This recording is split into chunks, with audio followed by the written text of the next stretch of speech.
She walked into the briefing room carrying a rifle that looked like it belonged behind museum glass. 15 years of scratches on the stock. A scope so worn the reticle had faded at the edges. Metal that had seen more winters than half the men in that room had been alive. Someone laughed first. Then the whole room caught it. Captain Mara Voss didn't turn around.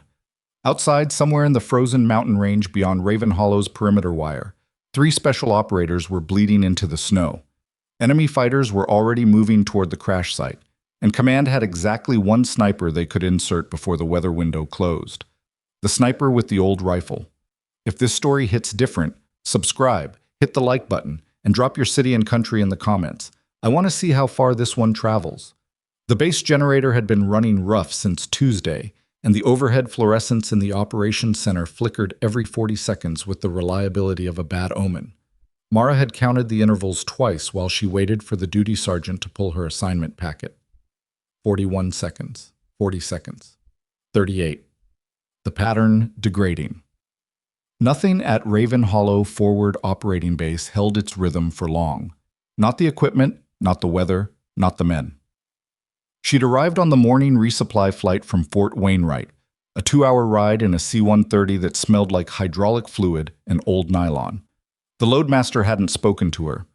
The 2 infantry replacement soldiers sharing the cargo bay had glanced at her rank and then at each other and then out the frosted porthole window, which was the correct response. She wasn't there to be sociable. She was there because Captain Alan Briggs had blown out both his knees on a night jump outside Fairbanks 3 weeks ago. And someone had to fill the sniper section billet at Raven Hollow before December pushed the enemy tempo into a higher gear. That someone was her. Alaska in late November operated on its own logic. The sun didn't so much rise as it permitted a brief gray suggestion of itself along the southern horizon for 5 hours before retreating entirely. By the time Mara stepped off the aircraft and felt the air hit her face, minus 22 Fahrenheit, with a wind that came in sideways off the mountains and found every gap in her cold weather gear, the sky had already begun its slow collapse back toward dark. She pulled her hood tighter and walked toward the ops center, her rifle case in her left hand and her duffel over her right shoulder, and she didn't hurry. Hurrying in that cold was a mistake. It spiked your respiration, fogged your eyewear, soaked your base layers before you'd even gotten inside. She'd learned that her second winter in mountain environments. She didn't make the same mistake twice. The duty sergeant, a specialist named Tibbs, with ears that stuck out slightly beneath his patrol cap, took her packet and ran her ID and told her the section sergeant would want to see her at 1600. It was currently 1347. She had time. Gear storage? She asked. Bay 4, end of the hall. Captain's billet is the corner room, 2nd floor. Heads up, ma'am. The hot water runs about 20 minutes before it turns cold. Noted. She found Bay 4, stowed her duffel, and opened the rifle case on the metal table along the far wall. The rifle came out the way it always did. Balanced, familiar, the weight of it settling into her hands like something that had been waiting. She ran her thumb along the receiver, checking for any shift during transport, and found nothing. Clean. The action cycled smoothly. The scope held 0. She'd confirmed it before packing, and she confirmed it again now because confirmation wasn't redundancy. It was discipline. She was still running the bolt. When the bay door opened and 4 soldiers came in from the armory down the hall, laughing at something one of them had said. They went quiet when they saw her. Then one of them, tall, blonde, late 20s, the kind of build that made you think he'd played college football and hadn't entirely let go of it, spotted the rifle on the table. "Is that a Remington 700? He said. Not to her specifically, to the room. "Looks like it." The soldier beside him, shorter, with the comfortable authority of someone who spent a lot of time in the armory, stepped closer. "That stock is wood." "It is wood," the tall one confirmed. He turned to Mara with an expression that was careful to stay just inside the boundary of military courtesy. "That's your precision rifle, ma'am." "It is," Mara said. A beat of silence. Then the short one. "We've got MK-21s in the rack, and 2 AI AX-308s that came in with the last resupply. Latest glass on both. I'm aware of what's in the rack." She set the rifle back in the case and closed it. The tall soldier's name tape read, Maddox, Sergeant's chevrons. She filed it. "Sergeant Maddox," she said. "When's the section brief?" 1600, ma'am. Ops Center." Then I'll see you at 1600. She picked up the case and walked past them. Nobody said anything else until she was in the hallway, and then she heard it. The brief exhale of laughter, quickly suppressed. The kind that happens when someone thinks they've waited long enough to be safe. She'd heard that sound before. In Fort Bragg. In Germany. In 2 different deployment rotations where she'd been the new face walking into an established section with her own equipment and her own methods and no inclination to explain herself before she'd demonstrated anything. The laughter never bothered her as much as people seemed to expect it to. Sergeant Cole Maddox had been at Raven Hollow for 11 months, which in that environment was long enough to develop opinions and short enough to still be proving them. He ran the sniper section with a sergeant's pragmatism.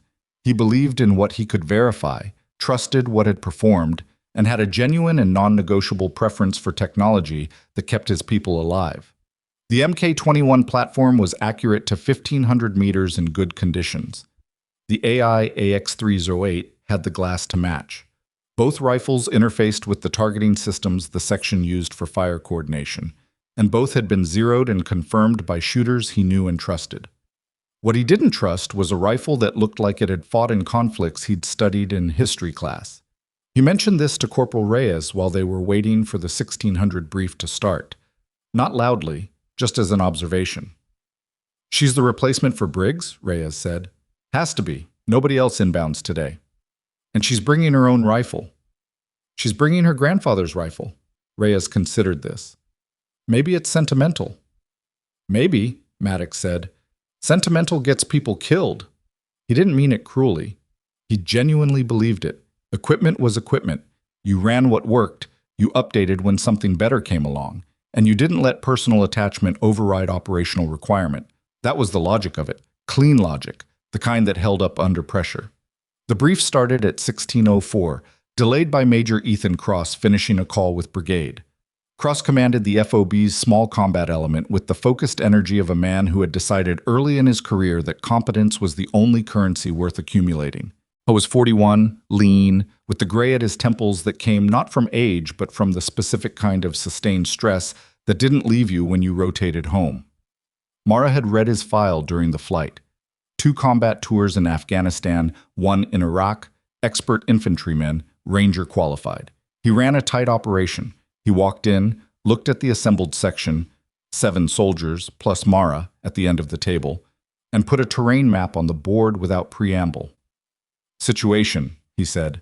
3-man SIGINT element from 1st Special Forces Group, call sign Whiskey Kilo 23, went down at 1108 this morning.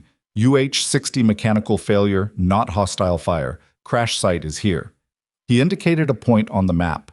A valley floor approximately 30 kilometers northeast, enclosed on 3 sides by ridgelines that climb to 8,000 feet. Current weather is marginal VFR, forecast to close completely by 0300 tomorrow. We have a window. The problem is that Grid Square has seen irregular activity for the past 2 weeks. 3 separate thermal contacts, pattern of life consistent with a small enemy element using the ridgeline trails. He let that sit for a moment. We're inserting a rescue element, 8 personnel. The sniper section provides overwatch support during ingress, at the crash site, and during exfil. Questions so far. Maddox asked about the QRF posture. Cross answered. Someone asked about radio frequencies and got a card. Standard back and forth, the professional shorthand of people who'd done this before. Then Cross looked at Mara. "Captain Voss, you're taking the section lead for this operation. Brief your equipment setup." "Yes, sir." She stood. "I'll be running my personal precision rifle, Remington 700 action in a custom chassis, 308 Winchester. Verified 0 at 600 meters, confirmed at 800. The rifle is cold weather conditioned. I fired it to -30 with no cycling issues. I'll carry 140 rounds in a combination of M118 LR and subsonic loads." The room was quiet in a specific way. The quiet of people deciding whether to say something. Major Cross said it for them. "Captain, this section runs standardized platforms, the Mk-21 or the AX-308. Either one will be available for your use." "I understand, sir. I'd like to request authorization to run my personal rifle on this operation." Cross looked at her with the expression of a man who had learned to read requests for what they actually were. This one was unusual. Not insubordinate, framed correctly, as a request, but unusual. He glanced at the rifle case she'd set against the wall. That rifle has seen considerable service, he said carefully. It has, sir. And you've maintained it personally. Every action cycle, every cleaning, every zero confirmation. I have documentation. A pause. Maddox was watching the Major. So was everyone else. You're risking lives with that antique, Cross said. Not loud. Flat. The tone of someone delivering a factual assessment rather than an opinion. If that rifle fails in the field, if it fails, Mara said, I'll transition to secondary and continue the mission. Same contingency any shooter runs. She paused. Sir, I'm not asking you to trust the rifle. I'm asking you to give me the chance to demonstrate what it can do. The fluorescent light flickered overhead. Cross looked at the map, then at her. Something in his evaluation shifted, not to trust exactly, but to the kind of grudging acknowledgement that the argument had been made correctly. 48 hours, he said. Your choice of rifle is provisional. One demonstrable failure, mechanical, accuracy, anything, and you transition to section standard equipment. Clear? Clear, sir? Then let's get into the operation plan. Maddox stared at his notepad for a moment after that, and Mara could feel it without looking, the specific weight of someone recalibrating. Not accepting. Not yet. Just acknowledge that the argument wasn't over yet, and that the field would settle it one way or another. Chat. They ran rehearsals that evening in the vehicle bay, using tape on the floor to simulate the crash site's terrain features. Movement from the LZ, 300 meters to the objective, 2 tentative overwatch positions on elevated ground to the northeast. The SIGINT element had a survival radio. They'd confirmed contact at 1340, and their injuries were reported as 1 priority casualty, 2 ambulatory. That was the phrase in the grid message. 2 ambulatory. It meant the 2 who could walk were probably doing something to keep the 3rd alive, and the clock on all 3 of them was the weather and the blood loss and whatever was moving on those ridge lines. Mara ran the rehearsal the same way she ran everything, methodically, without theater. She called positions by number, confirmed communication protocols, worked through contingencies for 2 of the 3 most likely compromised scenarios. She didn't raise her voice. She didn't explain her reasoning unless someone asked. The section executed the rehearsal with the focused professionalism of people who'd trained for this, and by the end of the second run through the tape on the floor, had started to feel like ground. Afterward, Riaz found her in the armory cleaning the rifle for the 3rd time that day. You don't have to do that, he said. Armorer already checked everything. The armorer didn't zero it, she said. I did. Reyes leaned against the wall and watched her work the bore brush through the barrel with the mechanical ease of someone doing something they could do in the dark. Which she could. She'd done it in the dark. How long have you had it? He asked. 16 years. He blinked. Where'd you get it? My father. She pulled the brush through and held the barrel toward the light, checking the bore. He was a competitive shooter, long range 600 to 1,000 meters. He built this rifle over 3 years, custom trigger, bedded action, barrel work. Then he couldn't shoot anymore, and he gave it to me and I modified it for operational use. And you've used it in the field? She looked at him. Yes? Reyes considered that. Maddox isn't wrong about the standardization thing, he said carefully. It's a real concern. If your rifle goes down... I know the argument, she said. I've made it myself for other shooters. Different situation when it's your rifle. She set the barrel down and began reassembling. The MK-21 is a fine rifle. I've shot it, but I've shot this one 100,000 rounds further than that. And I know every deviation in this trigger, every shift in the point of impact when the barrel heats, every adjustment this scope needs in extreme cold. That knowledge doesn't transfer. The rifle does. Reyes nodded slowly. I hope it works out, he said, and he meant it without irony, which she appreciated. It will, she said. She said it the way you say something that isn't bravado and isn't prayer, but is something in the space between the flat certainty of a person who has run the math enough times to stop being afraid of the answer, Shad. The insertion brief ran at 0200. Outside, the temperature had dropped to -28 and the wind was coming in gusts that hit the walls of the ops center like a slow hammer. The weather window was holding but degrading. The forecast had moved the closure time up to 0130, then revised it again to 0200, which meant they were inserting into conditions that were going to get worse before the helicopters could come back for them. Cross went through the execution checklist with the efficiency of a man who slept better the night before a mission than the night after. Mara listened and confirmed her segments and asked 2 clarifying questions about the radio relay through the FOB and received answers that satisfied her. Maddox was across the table, and she could feel the specific quality of his attention. Not hostile exactly, but watchful. He was watching her the way you watch something you haven't categorized yet. She understood it. She'd been in his position. New leadership, unknown commodity, personal idiosyncrasies that might be expertise or might be ego. The only honest way to know was to watch the person perform under load, and Maddox was the kind of soldier who would do that watching seriously and update his assessment honestly when the evidence came in. She respected that, even if she'd have preferred to skip the assessment period entirely. At 0230, they loaded onto 2 Blackhawks in the dark, the rotors kicking ice crystals across the pad in swirling clouds. Mara took the rearmost position in the second bird, her rifle cased across her knees, her body armor and load-bearing vest layered over 4 base layers that had still not fully convinced her she wouldn't freeze. The crew chief gave a thumbs up. The pitch of the engines climbed, and then they were moving, up and northeast, into the dark above Raven Hollow, toward a frozen valley where 3 men were waiting for someone to come find them. The mountains rose black against the sky on both sides of the flight corridor. No moon. The pilot flew on instruments and terrain-following radar, and the ride was rough. Updrafts off the ridge lines, pockets of turbulence that dropped the floor out briefly and then slammed it back. The soldier beside Mara closed his eyes and gripped his rifle and said nothing, which was the correct approach. She watched the terrain through the frosted window and thought about angles, distances. The overwatch position on the northeast ridge, what the field of fire would look like from there in the dark. Maddox's voice came through the team channel. 12 minutes to LZ. She checked her rifle one more time, not from doubt, from discipline. The distinction mattered.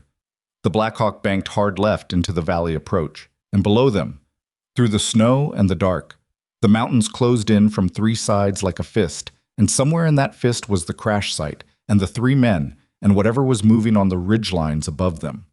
The crew chief held up 10 fingers, then 8, then 5. The helicopter flared, and the skids hit the snow, and the door came open, and the cold hit her like a wall, and Mara Voss stepped out onto the frozen ground with her old rifle and moved on. The LZ was a frozen meadow, roughly 150 meters across, with tree line on 3 sides and the ridge line rising steeply to the northeast. Snow-covered, ankle-deep, then knee-deep in the drifted sections near the tree edges. She moved fast toward her first overwatch position, Reyes on her left, the rifle cased until she reached the elevated berm at the meadow's eastern edge. Behind her, the Blackhawks were already climbing, the sound of them receding quickly in the cold air until she could hear the wind again. She went to ground on the berm, uncased the rifle, and glassed the ridgeline above the valley through the scope while the insertion team moved toward the crash site 200 meters northeast. No thermal. No movement in the tree shadows. Just the dark and the wind and the distant sound of the rescue team's boots in the snow. Maddox's voice, quiet. Overwatch 1. How's the ridge? She swept left to right. 300 meters of exposed granite above the tree line, then another 200 of mixed pine before the ridge crest. The scope pulled the gray into sharper gray. Nothing defined, nothing moving. Clear, she said. For now. For now was the honest answer. The trees were thick enough to hide a squad, and the wind was moving the upper branches enough to create false motion at the edge of perception. She held her position and kept the glass moving and felt the cold working its way through the outer layer of her left glove, which she hadn't been able to seal fully at the wrist. 3 minutes later, the rescue team reached the crash site. Whiskey Kilo, this is Raven Actual. We're on your position. A pause. Static. Then a voice, rough and low. Raven Actual, Whiskey Kilo 23. We have 1 urgent surgical. Broken femur, blood loss. 2 ambulatory. We are ready to move. Copy. Moving to you now. She heard it before she processed it. A sound in the trees above the crash site. Not wind, not snowfall from branches, the specific creak of packed snow compressing under weight. 1 footfall, 2, then a pause. The pause of something that knew it had made noise and was now deciding whether it mattered. Her eye settled behind the scope. The trees above the crash site were still. Maddox, she said very quietly. Ridge at 230. Tree line. Something moved. A 2-second pause. Say again, Overwatch. I have movement. Tree line 230 from the crash site. Not confirmed, but the forest went silent. Even the wind dropped. In 11 years of field work, Mara had learned that silence in a mountain forest was never the absence of something. It was always the presence of something deciding what to do next. Her finger moved to the trigger guard. Not on the trigger, not yet, just there, ready. The snow on the ridgeline above her shifted. A thin cascade of white dust slid from a pine bough without wind to move it. And then, from the shadows at the edge of the tree line, a metallic click carried clean and clear across 300 meters of frozen valley. The unmistakable sound of a safety being released. She didn't fire. Not yet. The click had come from the 2 o'clock position relative to the crash site, uphill, in the dense pine corridor that ran along the eastern face of the ridgeline. Single source. One shooter, maybe two, but the sound profile was too clean for a group. A group made noise differently. A group breathed differently. This was one person who had shifted position and let their weapon make a sound they didn't intend. Amateur mistake. Which meant either the person was undertrained or they were confident enough in their numbers that individual noise discipline had stopped mattering to them. Neither option was good. Contact possible, she said into the radio, keeping her voice flat and low, the way you spoke when you needed people to hear you without needing to react. East tree line, 2 o'clock from the crash site, approximately 280 meters from my position. I have a safety click, no visual confirmation. Maddox's response came back clipped and clean. Copy that. Element is consolidating at the crash site. Overwatch, hold what you have. She held. The scope moved in small increments across the tree line, left to right to left, the way you swept when you were looking for something that didn't want to be found. The trees were thick enough that a man in white patterned camo could stand inside the first row and be invisible to anything but thermal, and she didn't have thermal. She had a worn scope and 16 years of practice and the cold working steadily through the left side of her body. Nothing moved in the tree line, which told her something. Whatever was in there had gone still after the click. Deliberately still. The kind of stillness that came from training, from someone who'd made a mistake and was now correcting for it. That changed the read. Not a hunting mistake. A discipline failure, corrected. Which meant the person in those trees had the baseline not to make that mistake, and had made it anyway. Distraction, maybe. Fatigue. Or someone else close by who'd startled them. Raven Actual, Overwatch 1. I'm upgrading contact assessment. At least one trained element in the east tree line. Request permission to shift to Overwatch 2 for better angle. A pause. Then Cross's voice, not Maddox's. Cross had come up on the tactical net from the FOB, monitoring. Overwatch 1, Raven Actual. Negative on position shift. You are anchoring the south approach. Hold current position. She exhaled through her nose. The south approach was clear. Had been clear since they'd landed. The threat was northeast, and she was watching the wrong piece of ground because someone at the FOB had drawn a plan 8 hours ago based on terrain analysis and hadn't built in the flexibility for the plan to be wrong. Raven Actual, Overwatch 1. South is clear. The contact is northeast. I can cover both the exfil corridor and the east tree line from Overwatch 2. Another pause. Longer this time. Hold current, Captain. We're 15 minutes from loading the priority casualty. She pressed her jaw together and said nothing, and kept watching the south approach, which was empty, while something trained and quiet sat in the trees above the crash site and waited. 15 minutes in that cold, on that ground, with a threat she couldn't watch, was a specific kind of endurance that had nothing to do with physical toughness. It was mental. The discipline of holding still when everything in you said move, trusting a plan that had already been overtaken by facts on the ground, and keeping your breathing controlled so the scope didn't fog and your pulse didn't push the reticle off target on the shot you might need to take in the next 30 seconds. She kept her breathing at 6 counts in, 6 counts out. The south approach stayed empty. On the tactical net, she could hear the rescue element working at the crash site. Short fragments of radio traffic, the controlled urgency of people doing something difficult quickly.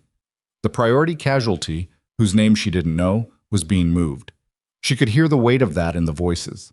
A broken femur in these temperatures, this far from surgical care, was a race against multiple clocks simultaneously. 7 minutes in, Reyes moved up beside her. "Anything?" he asked, barely above a whisper.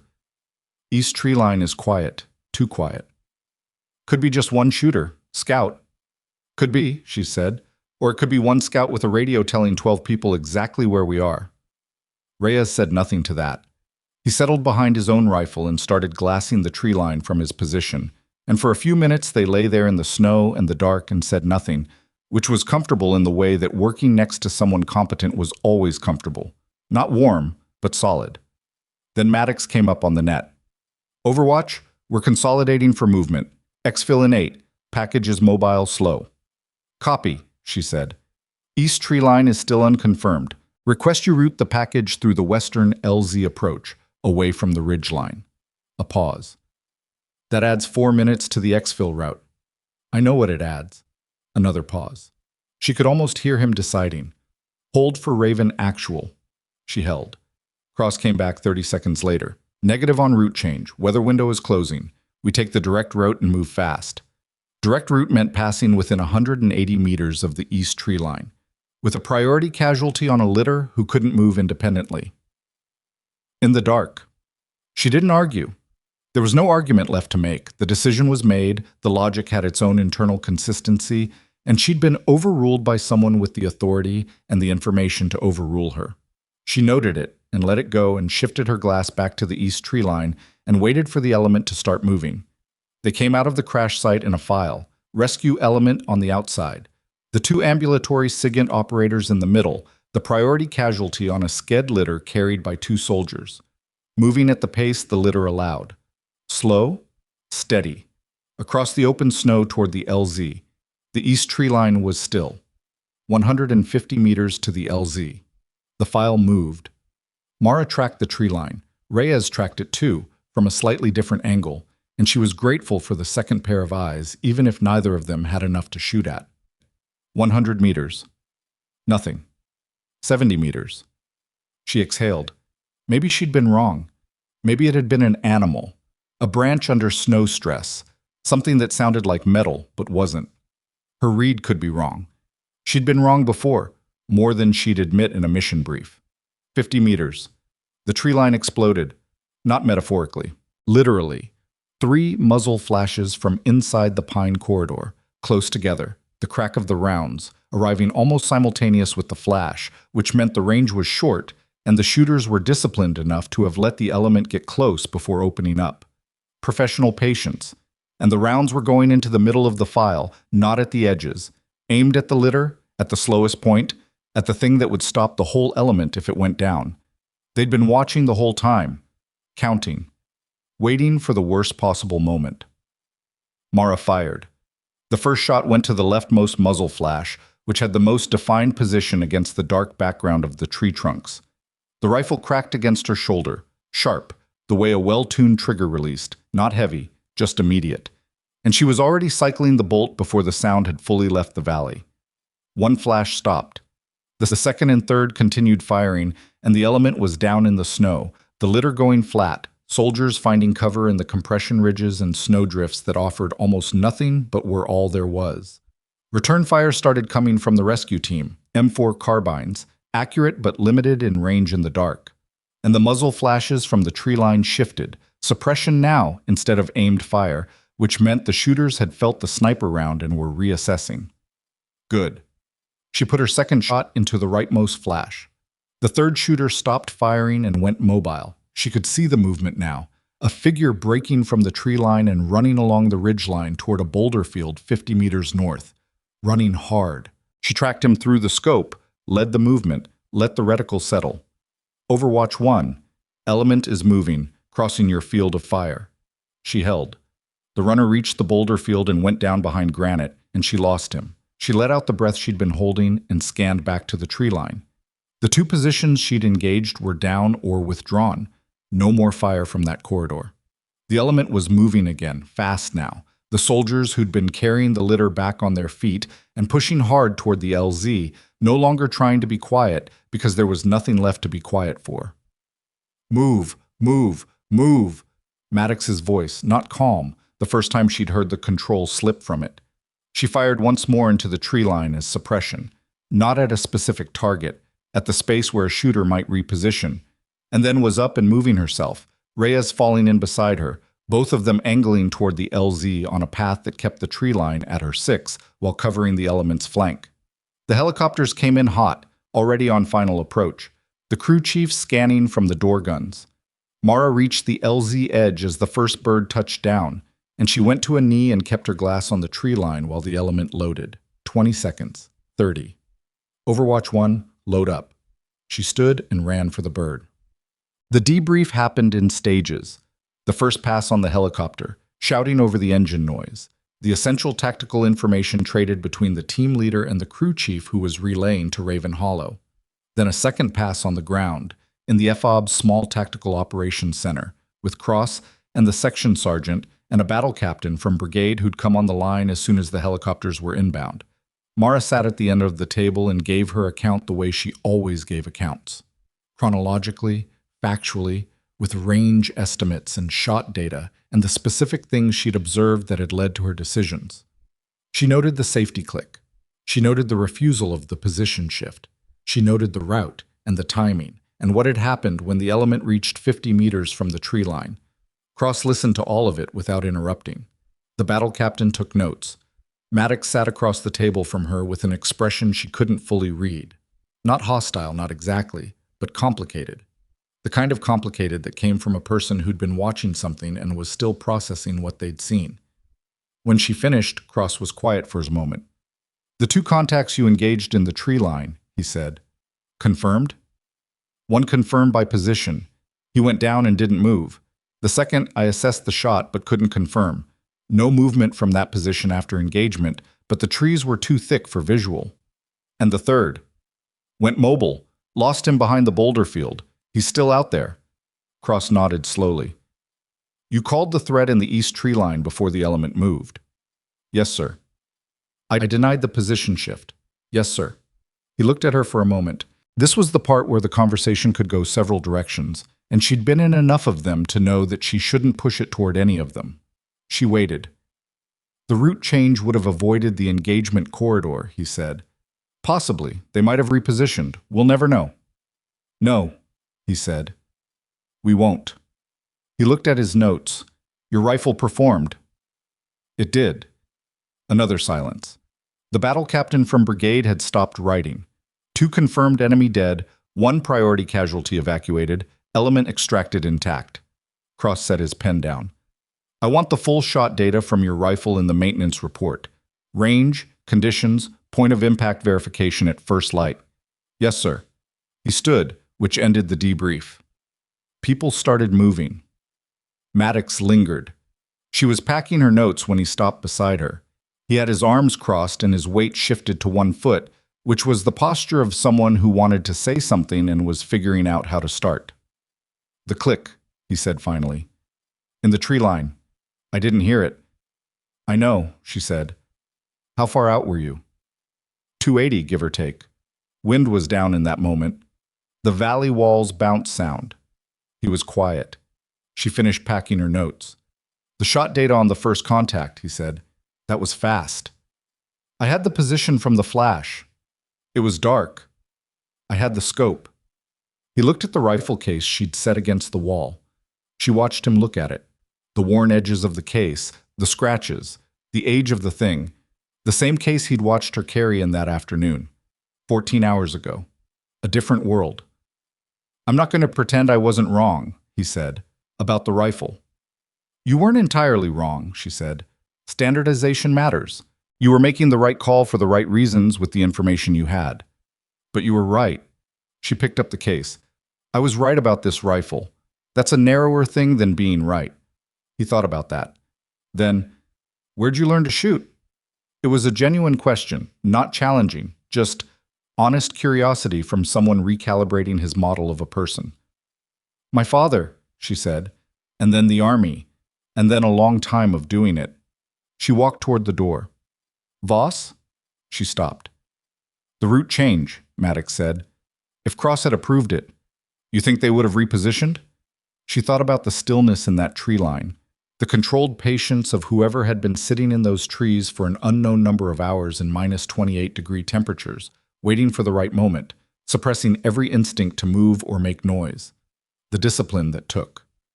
And the runner, who'd broken and gone for the boulder field the moment the engagement changed, a practiced contingency, a fallback route that someone had identified in advance. Yes, she said. I think they would have repositioned. She walked out into the hallway.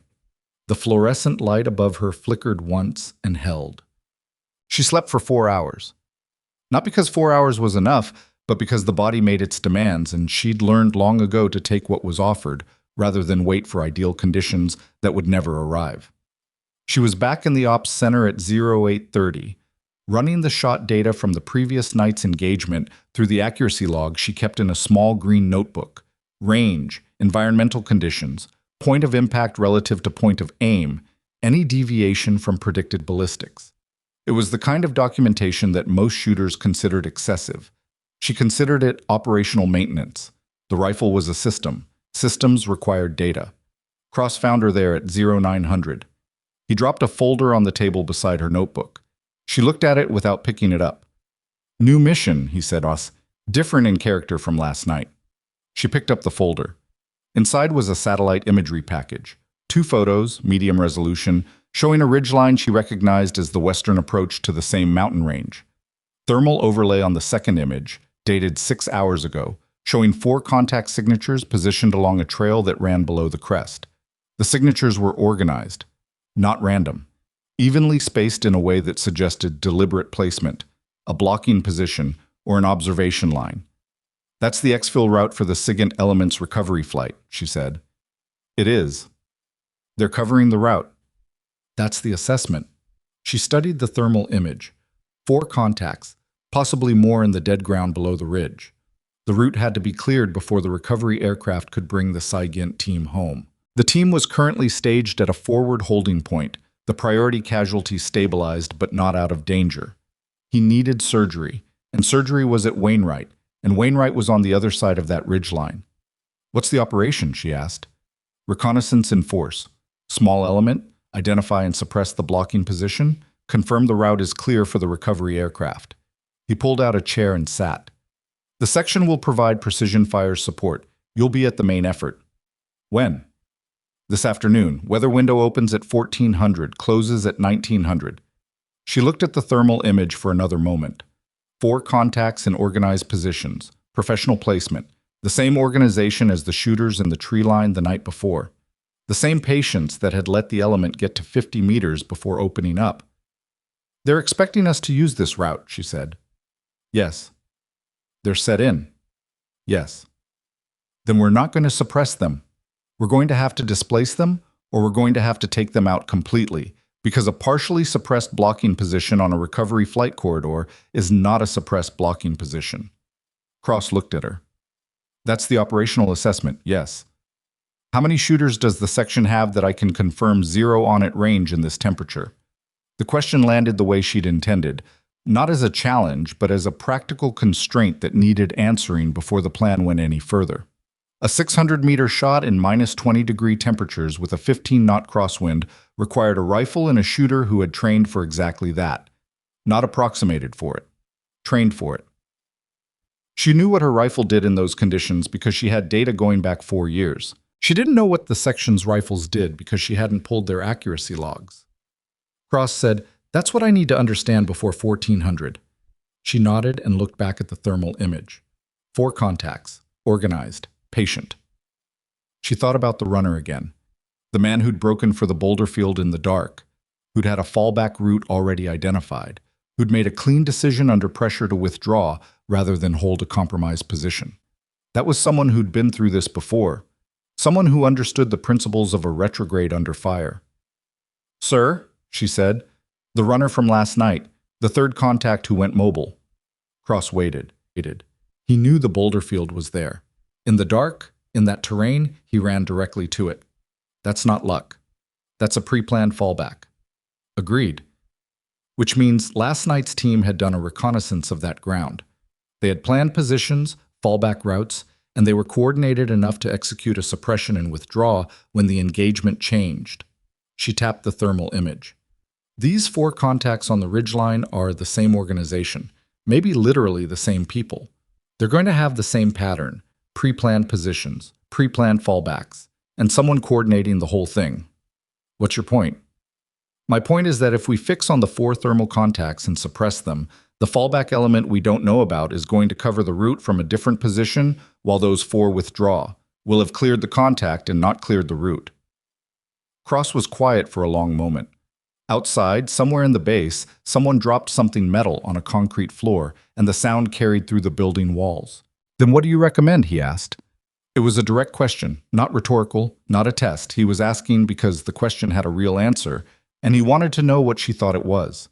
She looked at the satellite image again, studied the terrain features around the 4 thermal contacts, the boulder field at the north end of the ridgeline, the saddle at the south, the dead ground in the valley below. Then she found what she was looking for. A secondary ridgeline, lower than the main one, running parallel to the west. If someone wanted a fallback position that covered the same route from a different angle, that's where they'd put it. She put her finger on it. There. If they have a second element, it's there. Has to be. Cross looked at the image. That's not in the thermal package. The thermal was taken 6 hours ago. Movement between then and now is possible. He studied it. Possible. If I'm right, she said, and we fix on the primary contacts without accounting for the secondary position, we walk the recovery aircraft into the same problem from a different angle. Cross picked up the image, held it under the desk lamp for a moment, set it back down. "I'll get updated thermal," he said. "Before 1400. He stood. "Be ready at 1300 for the operations order." She nodded. He was almost at the door when he stopped. "Last night," he said without turning around. "The position shift you requested." She waited. "I should have given it to you." He walked out. She looked at the thermal image for another minute after he left, tracing the secondary ridgeline with her eyes, trying to decide if she was reading the terrain correctly or if she was pattern matching to what she expected to find. The 2 mistakes looked identical from the inside. The difference only showed up in the outcome. She went back to her shot data. Range. Conditions. Point of impact. The numbers were clean. The rifle had performed within 2 centimeters of predicted at 280 meters in extreme cold with a variable crosswind. That was the data. That was what she had to work with. Everything else, the terrain analysis, the contact assessment, the read on the enemy's pattern, was judgment. And judgment was the thing you couldn't verify in advance, only in retrospect. She wrote the last entry in the log, closed the notebook, and looked at the rifle case against the wall. The overhead light didn't flicker. Outside, the Alaskan morning moved toward its brief gray apex, and somewhere on the western ridgeline, 4 thermal signatures sat in their organized positions in the cold and waited, and in the dead ground below the secondary ridgeline, possibly, maybe, if she'd read the terrain right, someone else was waiting too. The 1400 window was 4 hours and 20 minutes away. She picked up the thermal image and went to find the operations sergeant. The operations sergeant's name was Valdez, and he'd been running the Phobe's intelligence picture for 8 months, with the particular exhaustion of someone who slept in the same room as his radios. He found the updated thermal package at 10:47, a new pass from a reconnaissance asset that brigade had repositioned overnight, covering the western ridgeline approach at Yo 340. He put the image on the table without saying anything and let her look at it. She looked at it for about 4 seconds. There it was. The secondary ridgeline, the one she'd put her finger on 2 hours ago. 2 thermal signatures, fainter than the primary contacts, which meant either lighter equipment or deliberate concealment, heavy insulation over the body to reduce IR signature. Someone who knew they might be imaged from above and had dressed accordingly. But the shapes were there. 2 of them. Positioned exactly where the terrain logic said they had to be if someone wanted to cover the primary route from an alternate angle. "When was this taken?" she asked. 3:40. 6.5 hours ago. Long enough for them to have moved. Long enough for the whole picture to have changed. But the positioning was too deliberate to be transient. You didn't put 2 people in cold weather concealment on a secondary ridgeline for a short stay. That was an overnight hide. They'd been there since before dark. I need this in the operations order, she said. Major Cross already has it. Valdez refilled his coffee from a thermos that had long since stopped being hot. He pushed it to Brigade at EO 9:30. What did Brigade say? They said the primary contacts are the mission. The secondaries are assessed as observation, not direct action. She looked at the image again. The two signatures on the secondary ridgeline were positioned with their long axis oriented toward the recovery flight corridor, not toward the primary ridgeline where the other four contacts were, toward the corridor itself. That's not observation positioning, she said. That's a firing position. I know that, Valdez said. Brigade knows that too. Their assessment is that two personnel don't constitute a credible anti-aircraft threat to a fast-moving rotary asset. I'm not concerned about the aircraft. I'm concerned about the ground element during the corridor clearance. Valdez looked at her. I was 51 years old and had the eyes of someone who had watched a lot of intelligence assessments turn out to be wrong in the specific way that cost people their lives. He didn't argue with her. He also didn't agree. He just refilled his coffee and said, Operations order is at Fund 300. She took the thermal image with her. The Fund 300 operations order ran 40 minutes.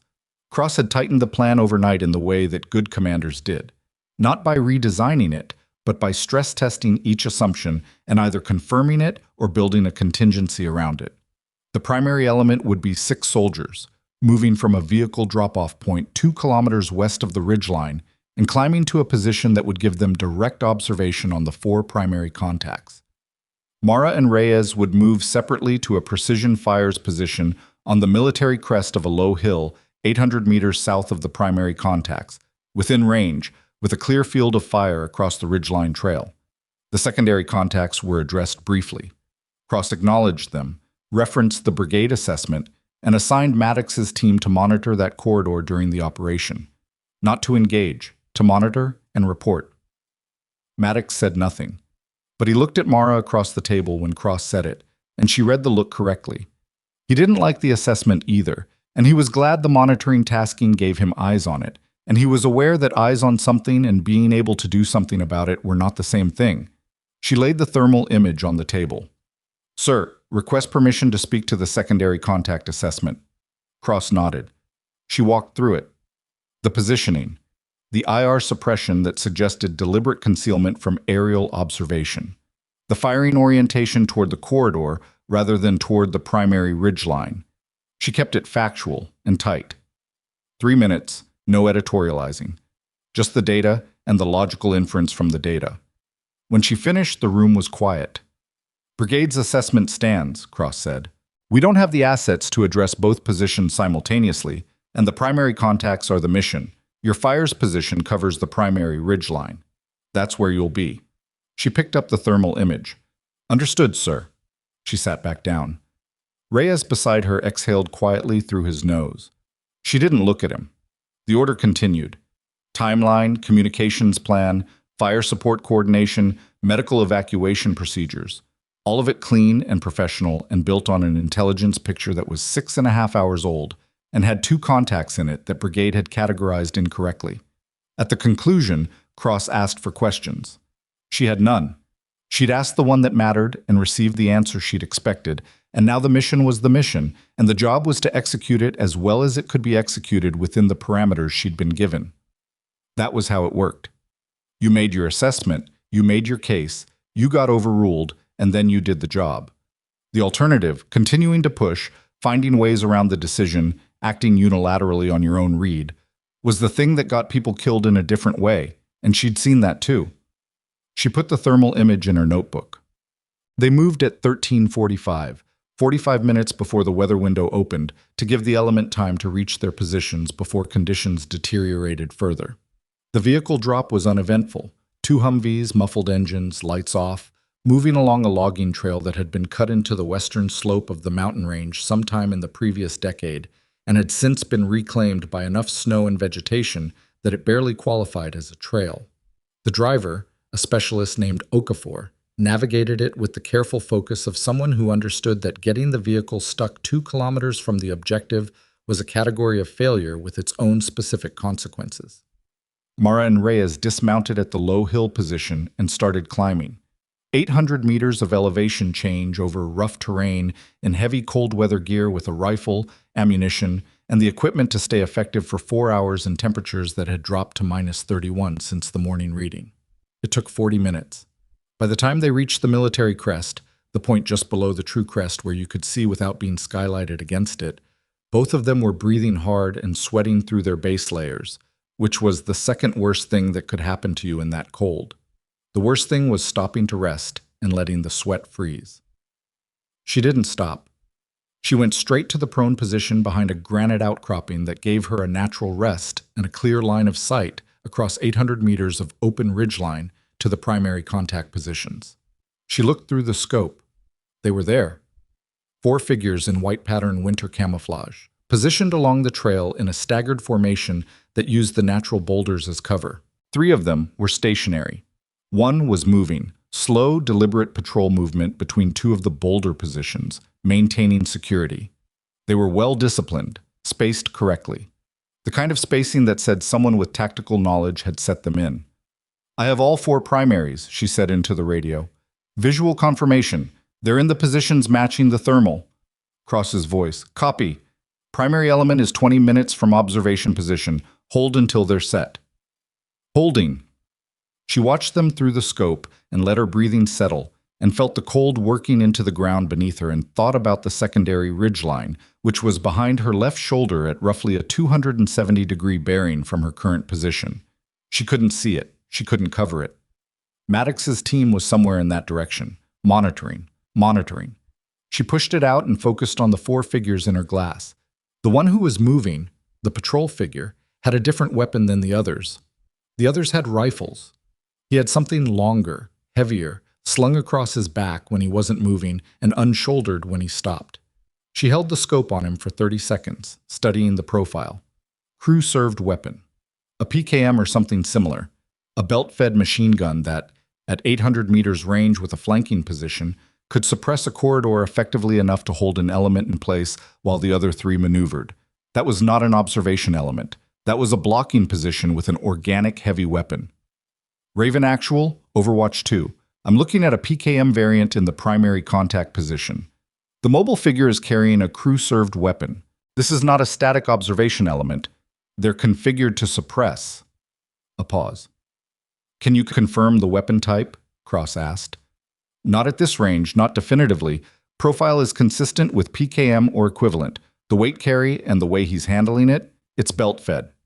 Another pause. Longer. "Copy. Overwatch 2. Primary element is 15 minutes out.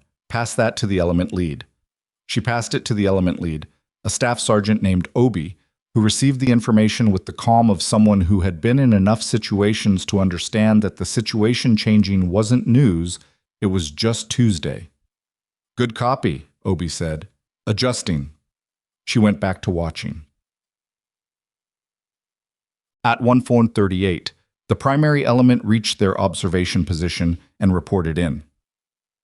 6 soldiers spread across a granite ledge 200 meters above the ridgeline trail, looking almost straight down at the 4 primary contacts. Good position, elevation advantage, cover, direct observation. The kind of position that made a suppression problem significantly more manageable. Cross came up on the net. "Overwatch 2, primary element is set. On my order, you will engage the crew-served position. Primary element will suppress the remaining 3 contacts simultaneously." "Copy," she said. "Ready." She settled behind the rifle. 800 meters. The wind at her position was coming from the northwest at approximately 8 knots, gusting to 12. She dialed the scope for the range and held the wind adjustment in her head rather than dialing it. The gusts were irregular enough that a fixed dial correction would put her off in the lulls, and she'd rather hold and let the reticle tell her what the wind was doing in the moment before she broke the shot. The PKM carrier had stopped moving and was in a stationary position behind a boulder at the north end of the trail section. She could see his upper body and the silhouette of the weapon system. She found her natural respiratory pause, the brief stillness between exhale and the next inhale where the body was most settled.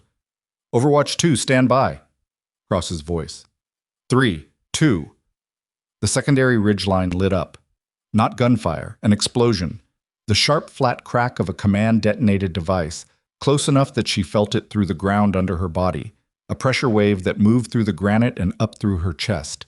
Then, immediately following it, automatic weapons fire from the secondary ridgeline position, not the two contacts from the thermal image. More. Many more. The Humvees. The sound was coming from the vehicle drop-off point, 2 kilometers west, where Okafor and the second driver were holding with the vehicles. Contact, contact, contact, Obi's voice, but not from the observation position, from the radio. Panicked, controlled panicked, the voice of someone who was being shot at and knew it and was still doing their job.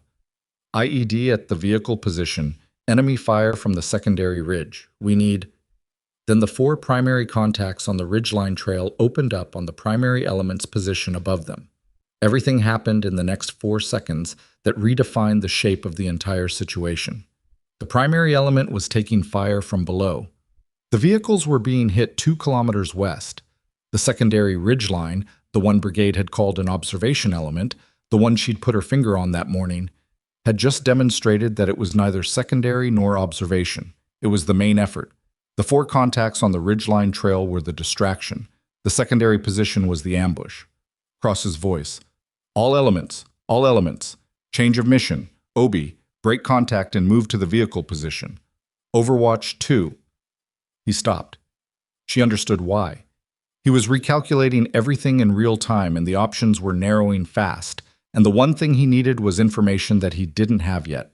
How many on the secondary ridge, what their exact position was, and whether the vehicles were still mobile.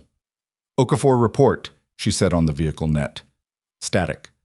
Then Okafor's voice, tight. IED took the front vehicle. Engines gone.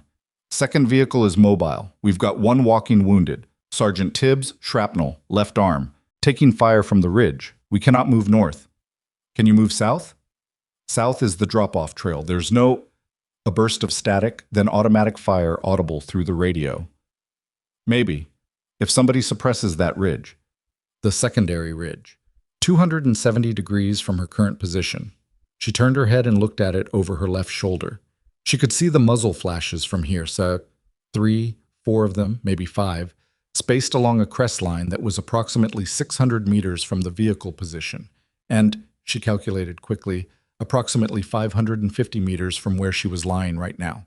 Behind her, slightly to the left, across open ground. She looked back at the 4 primary contacts on the ridgeline trail in front of her. They were engaged with the primary element above them and hadn't shifted toward her, busy. She had maybe 90 seconds before the situation at the vehicle position became unrecoverable. Raven Actual, she said, request permission to shift fires to the secondary ridge. I have a firing solution. Negative. Cross's voice was strained. Your position covers the primary element's exfil route. If those 4 contacts redirect, the primary element has elevation and cover, sir. The vehicles are exposed. Tibbs is bleeding. I can reach the secondary ridge from here. You'd be firing across open ground with your back partially exposed. I know what I'd be doing. Silence. 2 seconds. 3. From the vehicle position, Okafor's voice. We cannot stay here. We cannot stay here. Voss. Cross. Flat. Direct. Your call. She was already moving. She came up from behind the granite outcropping and moved 10 meters right along the military crest to a position that gave her the angle she needed. A notch in the ridgeline that opened her field of fire to the southwest while still keeping the granite at her back left. It was exposed. The primary contacts on the trail below could reorient and have a shot at her upper body. It was the kind of position you took because the alternative was worse, not because it was good. Reyes moved with her, covering her left flank with his carbine, not saying anything, just moving. She went to the prone, found her position, and looked through the scope. The secondary ridge came into view, 540 meters. She could see the muzzle flashes now, says 4 distinct positions, not 2, confirming that the thermal image's faint returns had missed at least 2 more bodies that had been deeper in concealment. 4 shooters, firing in alternating patterns, keeping the vehicle position suppressed while preventing the occupants from moving north. She picked the leftmost position, the one closest to the vehicle's last known location, the one whose fire was most directly threatening Okafor's ability to move. Wind from the northwest, 12 knots, coming slightly off her right shoulder at this new position. She held the adjustment and found the respiratory pause. and fired. The shot went, and she was already cycling the bolt and shifting to the second position before she'd seen the result from the first. There was no time for confirmation, no time for the careful post-shot analysis she preferred. She worked left to right across the firing line, 1 shot per position, 4 shots in 11 seconds. The bolt going back and forward, with the mechanical reliability of something that had done this 10,000 times before and had not yet found a reason to stop. The fourth muzzle flash on the secondary ridge went dark. The third flash went dark. The first two continued firing, but the pattern had changed. No longer the alternating suppression rhythm, now irregular, reactive. The fire of people who didn't know where the threat was coming from. That was the break she'd been waiting for. Suppression worked by making people afraid to expose themselves. The moment it became irregular, the people being suppressed had a window. Okafor, move south, now. The sound of the second vehicle's engine reached her even from 2 kilometers away. The specific noise of an accelerating Humvee on broken ground, irregular and loud, not trying to be quiet anymore because quiet had been superseded by fast. She could see the vehicle's movement in her peripheral vision, a shape resolving out of the tree line to the southwest, moving along the base of the slope away from the secondary ridge's field of fire. She kept the glass on the 2 remaining positions. One figure broke cover, ran from his boulder position toward a denser tree cluster 20 meters back. She tracked him, led the movement, fired. He went down in the snow and didn't get up. The last position went silent, not because she'd engaged it, because the shooter in it had made the same calculation the runner in the tree line had made the night before. The position was compromised, the element was broken, and Stain was dying. From behind her, from the direction of the ridgeline trail, she heard the primary contacts redirecting. The sound of fire shifting from the elevation above them toward her position, rounds snapping over the military crest with the distinctive crack of something passing close.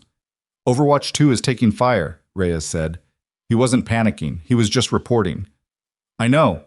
She rolled left behind the granite. Primary element, now would be a good time. Obi's voice. Engaging. The fire from the ridgeline trail broke apart immediately. 6 soldiers with elevation and cover redirecting onto 4 men who'd just exposed themselves by shifting their fire. The sound of it was sharp and one-sided in the way that engagement from an elevation advantage always was, and then it stopped. The valley went quiet. Not the animal quiet she'd heard in the tree line the night before. Different. The specific quiet of a firefight that has ended completely, where the last echo has moved off the mountain and there's nothing left to follow it. She came up from behind the granite and swept the secondary ridge through the scope. No movement, no muzzle flashes. The vehicle, Okafor's vehicle, was a kilometer south and moving out of the engagement area, taking the 1 wounded man with it. Raven Actual, Overwatch 2, she said. Her voice was even. She was aware of her heartbeat for the first time in several minutes. It was elevated, not dramatically, the way it always was after this. Secondary ridge is suppressed. Primary contacts are down or withdrew. Vehicles are mobile. 1 friendly wounded, ambulatory. A pause from Cross. Copy, Overwatch 2. Another pause. Good copy. She pulled her eye from the scope and looked at the secondary ridge with her naked eyes for a moment. The snow on the crest was unmarked from this distance, just white against the gray sky, the way it had been before any of this started. Reyes was looking at her. She glanced at him. What? Nothing, he said. The way he said it meant the opposite. She stood up, brushed snow from her front, and checked the rifle. Bolt cycled. Chamber clear. The barrel was warm through the cold weather wrap. She counted the remaining rounds in the magazine and ran the arithmetic on what she'd fired in the last 4 minutes. 11 shots. 4 positions engaged. 3 confirmed down or withdrew. 1 vehicle exfil completed under fire. The rifle had not failed. Not what once. Not a single stovepipe. Not a single failure to feed. Not a single moment where the cold had made the metal sluggish or the bolt had dragged. In minus 31 degrees on an open ridgeline after moving hard uphill for 40 minutes, the action had cycled exactly as it was supposed to, and the glass had held, and the zero had not shifted. She put the rifle back into the ready position and looked out at the mountain range. Cross came back on the net with instructions for the consolidation. Primary element would sweep the ridgeline trail for casualties and intelligence. Overwatch 2 would hold position until the element was consolidated. Then everyone moved to the alternate extraction point 2 kilometers south. The recovery aircraft for the Saigent team was being rerouted through a different corridor now that the original one had been demonstrated to be compromised. The mission had changed 3 times in 4 minutes, and the element had adapted each time. That was what it looked like when it worked. She relayed Cross's instructions to Reyes, and then sat back against the granite and pulled out her notebook and started writing shot data before it faded. Range, wind, point of impact estimates, time between shots. It was not a thing she could defer. The data degraded with time, the way everything degraded in the field, and she needed it current. Reyes watched her write for a moment and then looked away at the secondary ridge. 540 meters, he said, in this wind. She kept writing. Across open ground, with contact behind you. She wrote the last entry and closed the notebook. The rifle's accurate to 800 in this temperature, she said. 540 is well within margin. I'm not talking about the rifle. She looked at him. He was looking at the ridge. Young face. 26, maybe 27. The expression of someone reconfiguring what they thought they understood about a situation. The 4 contacts on the trail, he said, when you shifted to the secondary ridge. If they'd gotten their guns onto you while you were in that notch, then I'd have needed to move faster. She put the notebook away. Or you'd have needed to be more useful. He actually laughed, short, surprised. The laugh of someone who hadn't expected that answer. She started reorganizing her ammunition, pulling the partial magazine, topping it off from her chest rig, accounting for what she'd used and what she had left. The accounting was automatic, the kind of thing that happened in the hands while the mind was doing something else. What her mind was doing was running the pattern. Last night, shooters in a tree line with a planned fallback route, organized, patient. This morning, 4 primary contacts on a ridgeline trail with a PKM, configured to fix and suppress. Secondary element in concealment with IR suppression, positioned as the actual main effort. IED at the vehicle position as a trigger. All of it coordinated, all of it suggesting a single planning mind behind multiple elements. Someone who understood the ground and understood how U.S. forces would approach the problem and had built the response around those assumptions. This wasn't a local or regular element improvising. Someone had done the planning work on this. She was still thinking about it when Obi's voice came up on the net. Overwatch 2, primary element sweeping the trail. We've got 1 enemy KIA, 1 wounded in custody. 2 positions are empty. They withdrew clean. Copy, she said. Anything on the body? Intel value? Running it now. A pause. He's got a radio. Encrypted handset, not local manufacture. Passing to S2. She looked at Reyes. He'd heard it too. An encrypted handset, not local manufacture.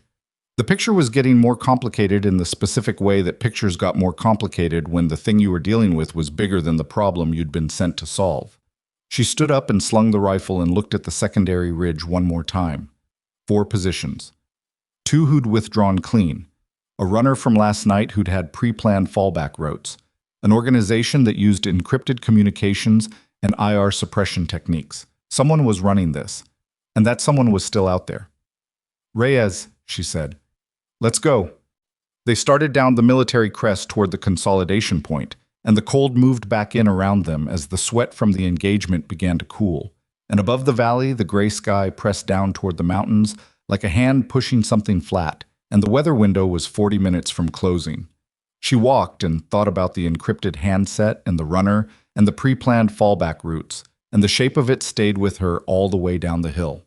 The consolidation point was a shallow depression in the slope 200 meters below the military crest, sheltered from the wind by a natural fold in the terrain that someone had identified on the map, and that turned out, in reality, to be about 60% as sheltered as the map suggested. The element gathered there in the gray afternoon light. 11 people, 1 wounded, the prisoner zip-tied and sitting against a boulder with a field dressing on his right thigh. And the first thing anyone did was count. 11 in, 11 standing. That was the number that mattered before anything else. Okafor had driven the surviving Humvee down the slope trail to within 400 meters of the consolidation point, which was as close as the trail went. Tibbs was in the back seat with his left arm wrapped in a pressure bandage, coherent, annoyed about being wounded in a way that suggested the wound wasn't going to kill him. The shrapnel had gone through the meat of his forearm without hitting bone. Painful, bloody, not catastrophic. He kept trying to help load equipment with his good arm and kept being told to stop. Mara reached the consolidation point last, coming down from the military crest with Reyes. The element was already in the process of collapsing into the vehicle position, gear being redistributed, the prisoner being moved, Obi running the head count a second time, the way a careful NCO always ran it twice. When she came down the final stretch of slope, Maddox was there.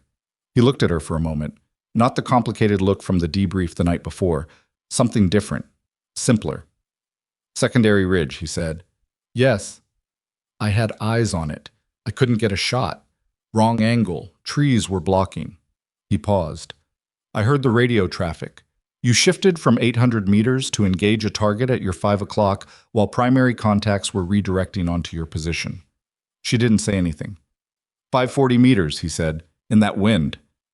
The wind dropped in the valley. It was manageable. He looked at her with the expression of someone who understood enough about long-range shooting to know that manageable was doing a lot of work in that sentence. "Yeah," he said. "Okay." He turned and went back to helping consolidate the element. She watched him go and then looked at the prisoner against the boulder. He was young, mid-20s, dark-complexioned, dressed in white pattern winter camouflage that was higher quality than anything a local irregular element would typically field. His boot soles were Vibram. His base layer, visible where Obi had cut his outer sleeve to apply the field dressing, was a commercial cold-weather synthetic. Good gear. Expensive gear. The encrypted handset was in an evidence bag clipped to Obi's vest. She walked over to it. "S2 know about this?" she asked. "Valdez does. He's already working the back channel on the encryption type." Obi handed her the bag. Non-standard. Not the kind of thing you buy on the open market. She turned the bag over and looked at the handset through the plastic. It was compact, ruggedized, with a small screen that was currently dark and a keypad that had been worn smooth on the most used keys. The wear pattern on the keys wasn't random.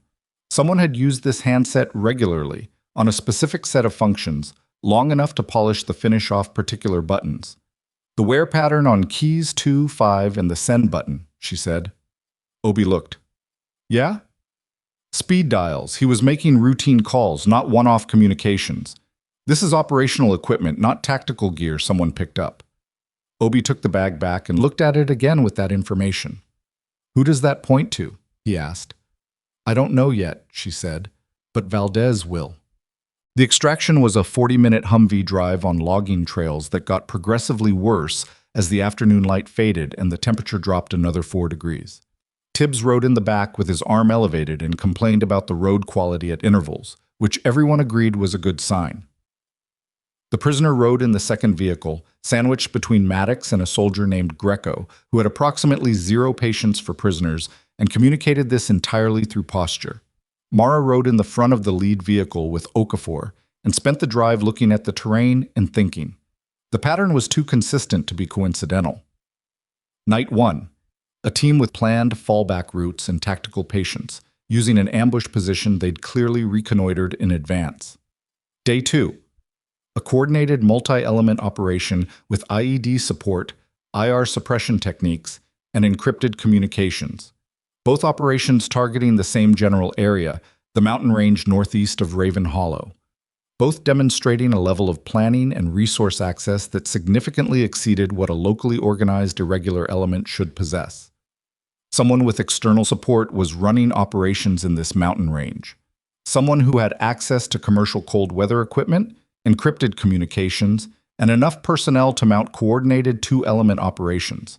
Someone who had done terrain reconnaissance and built fallback routes into their plans. And somewhere on that mountain, 2 of those people had walked away clean. "Okafor," she said. "Ma'am." "The IED at the vehicle position. What was the trigger?" He kept his eyes on the trail. "Commandet. Wire or radio, I couldn't tell. It went off when we were both stationary. We'd just stopped. Maybe 30 seconds. They were watching the vehicles. Had to be. You don't command it without eyes on the target." "From where?" He thought about it. "There was a tree line to the north, maybe 150 meters. I didn't see anyone in it, but that's the only position that had the angle. A third element, or a reposition of the 2 from the secondary ridge thermal image. 3 coordinated positions. ridgeline trail, secondary ridge, vehicle observation, all active simultaneously. The planning requirement for that was significant. The communication requirement was even more significant. You didn't run 3 simultaneous positions without real-time coordination, and you didn't run real-time coordination without reliable comms. The encrypted handset. She pulled out her notebook and wrote it down. Not because she'd forget, but because the act of writing it made the logic sequence visible in a way that was harder to maintain purely in her head. Okafor, she said, after the IED, before you started moving south, did you hear any voice traffic? Any shouting? Anything in the tree line? He was quiet for a moment, working back through the sequence. There was a whistle, he said finally. Short, 2 pulses. I thought it was the wind. She wrote that down too.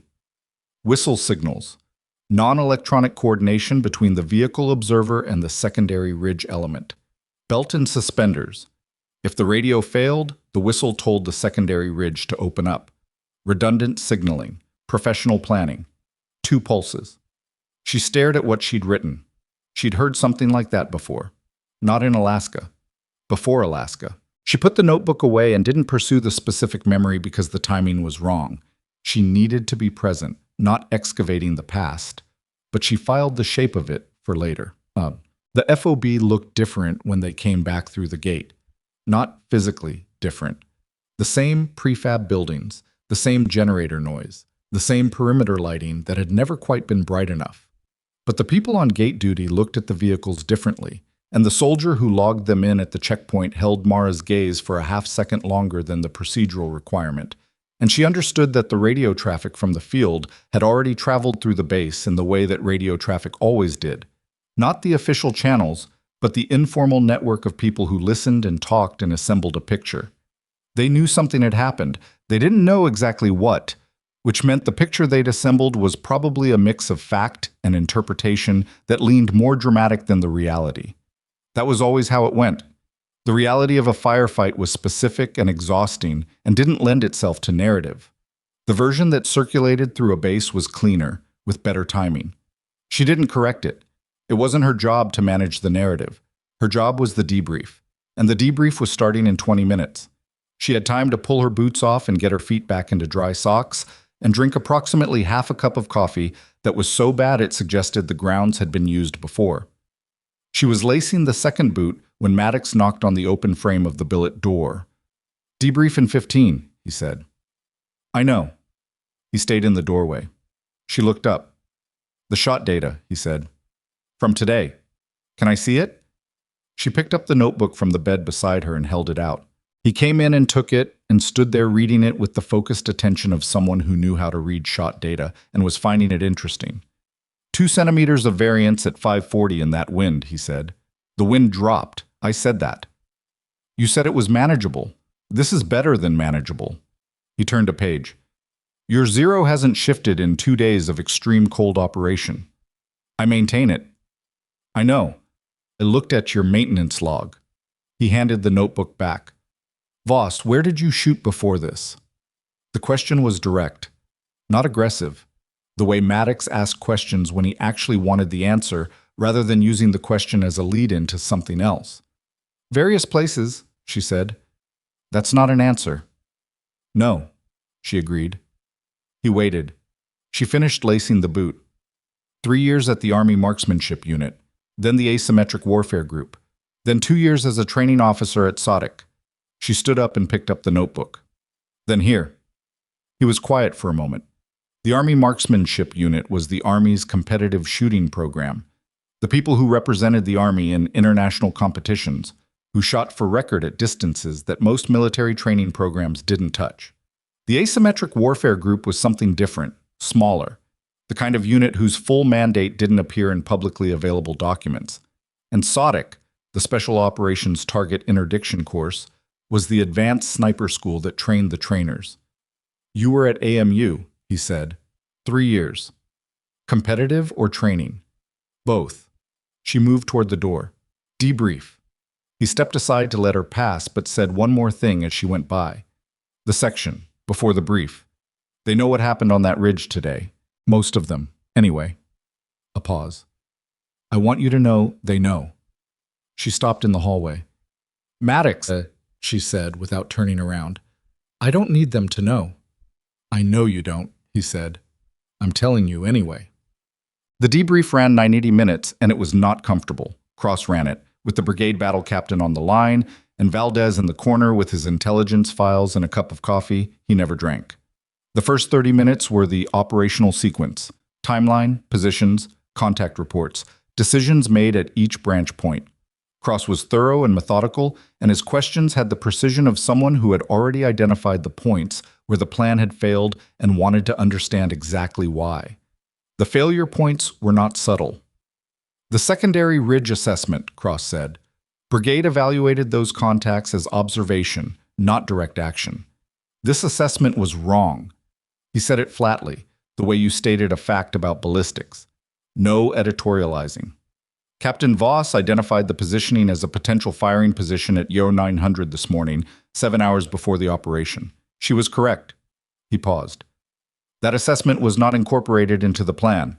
That was my decision. The room was quiet. I owned that decision, Cross said. I'm owning it now.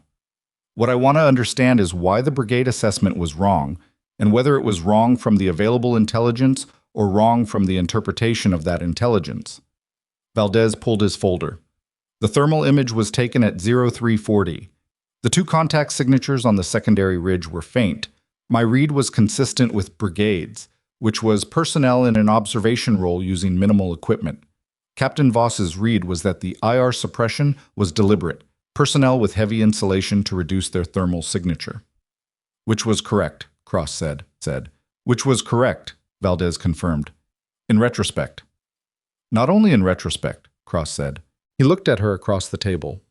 Walk me through your reasoning at 0900. She had this organized. She'd organized it in the Humvee on the way back.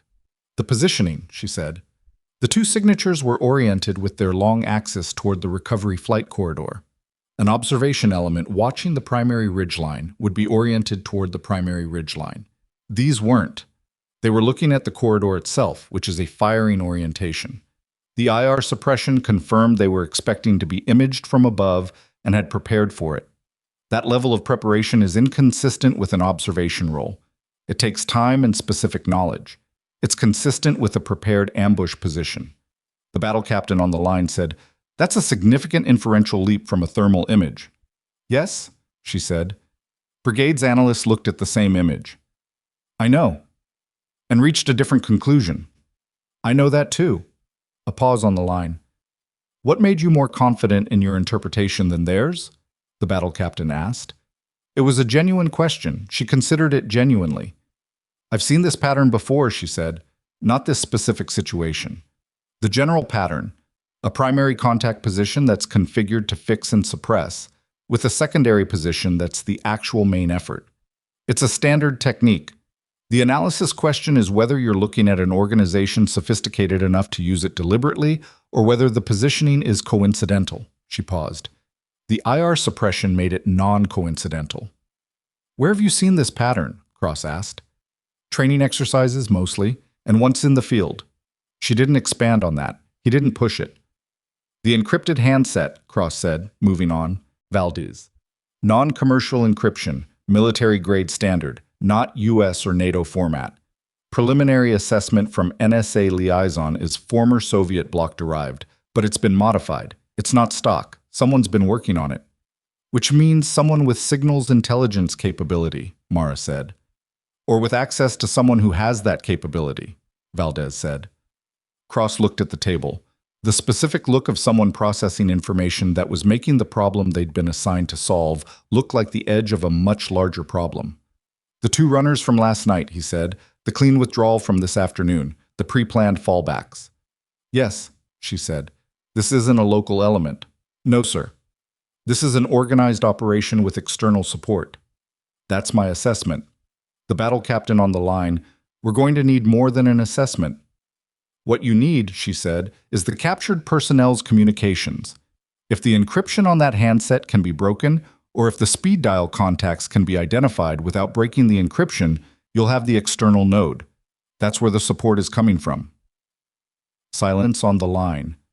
That's an NSA problem, the battle captain said. Then it needs to be their problem starting now, not after the handset sits in an evidence locker for 2 weeks. Another silence. Cross. I'll make that call tonight. He moved through the remaining sequence. Ammunition expenditure, equipment status, Tibbs's medical situation, the prisoner's handling and transport to a higher echelon facility. All of it professional and thorough. At the end, he asked for items he'd missed. Nobody had any. He closed his folder. One more thing, he said. He was looking at her. The position shift at 1442.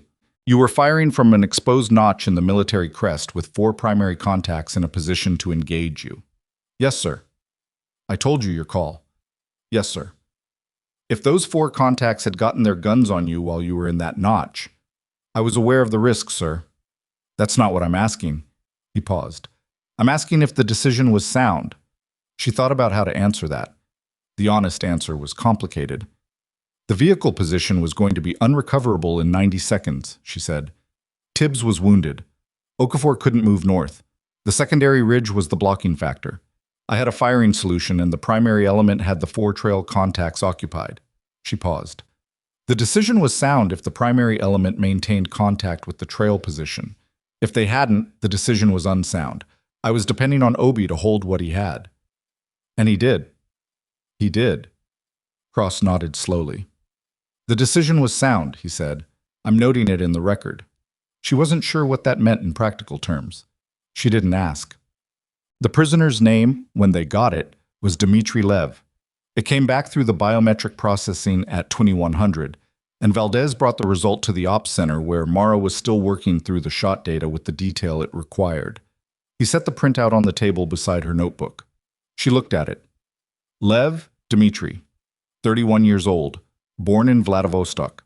No military record in any accessible database, no criminal record, but a biometric match to a secondary entry, a border crossing at Anchorage International Airport 18 months ago on a Ukrainian passport, and a matching exit from the same airport 6 months later. And then nothing. No recorded re-entry, which meant either a second entry under a different identity or a different point of entry.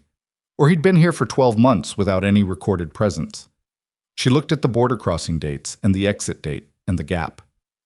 Valdez, she said. He'd have been watching her read it. Yeah. He came in 18 months ago and left 6 months ago, but he's here now. That's right. Which means he came back in under a different identity or through a different route, or both. She looked at the passport photo in the printout. Lev in the photo was clean-shaven, business casual, the generic presentation of someone who traveled professionally and understood how to look unremarkable in an airport.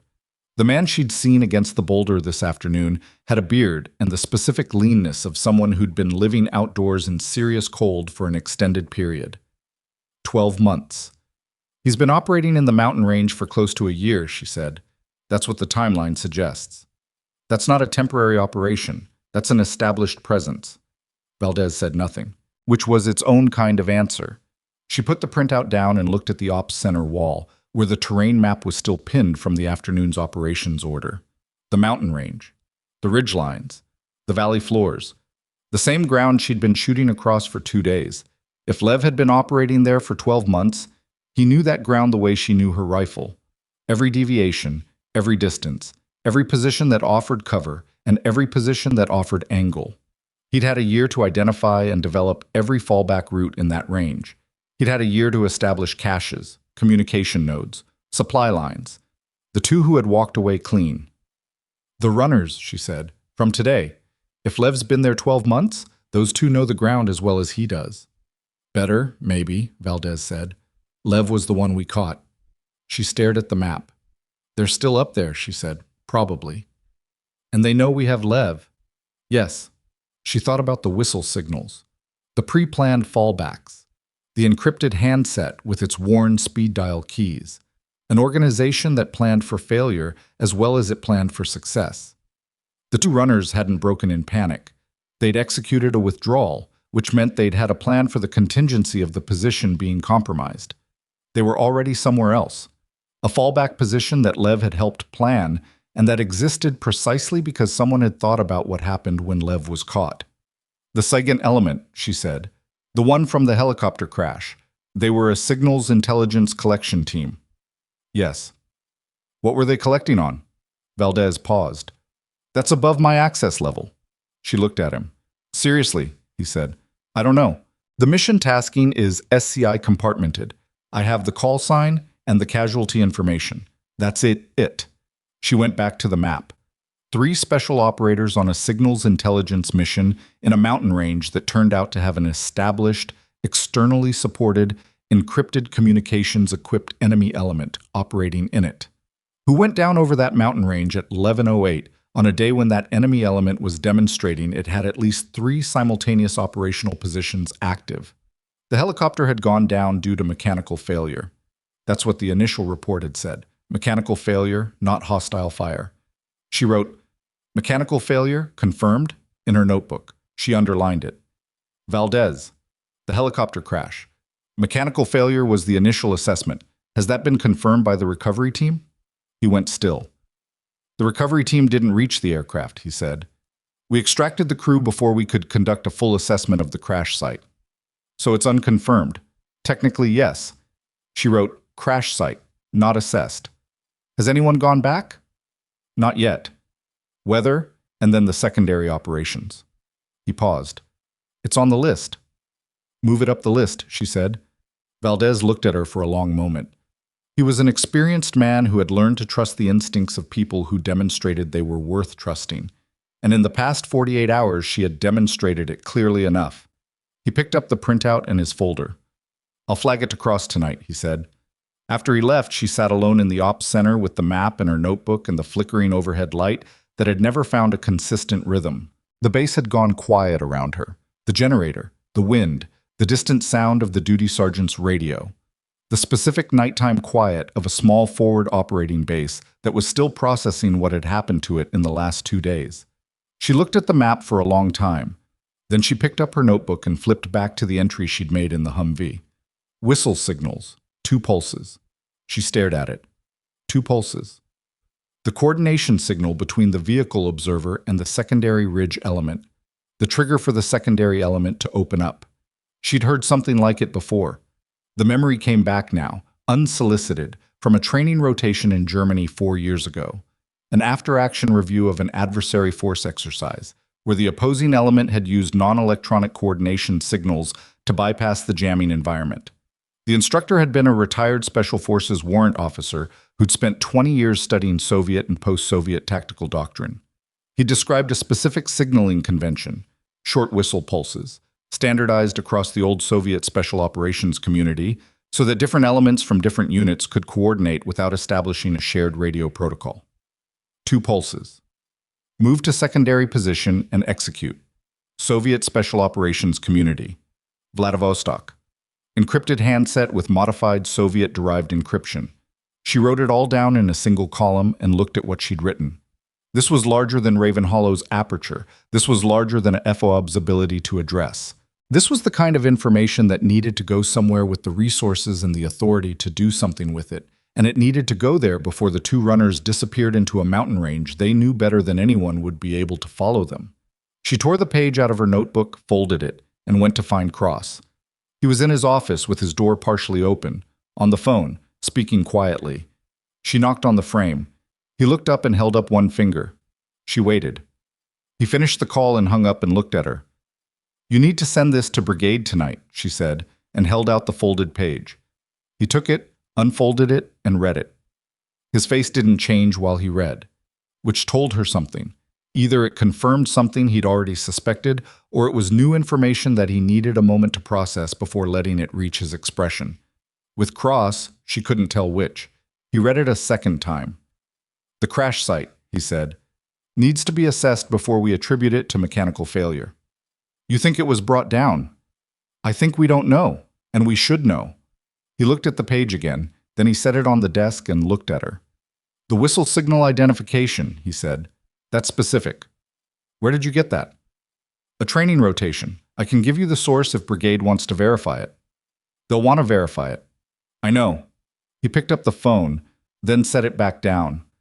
Voss, he said. 2 days ago I stood in a briefing room and told you that your rifle was a risk to the mission. She waited. I was wrong about that, he said. I'm not going to pretend otherwise. Sir, let me finish. He wasn't looking for absolution. His voice was matter of fact. I was wrong about the rifle, and I was wrong about the route change, and I was wrong about the secondary ridge assessment. 3 calls, 48 hours. You were right on all 3. He paused. That's not a pattern I'm going to ignore. She didn't know what to say to that, so she said nothing. When Brigade picks this up, he said, tapping the folded page, they're going to want to talk to you directly. Your read on the enemy pattern, your identification of the coordination signals. They're going to want the sourcing and the reasoning. He looked at her. You comfortable with that? Yes, sir. Good. He picked up the phone again. Get some sleep. She walked out into the hallway. The fluorescent light above her flickered once, held, and then finally, for the first time since she'd arrived, stayed steady. She stood there for a moment in the even light. Then she went to clean her rifle. It wasn't a ritual. It wasn't sentiment. It was maintenance, and maintenance was what kept the system functional.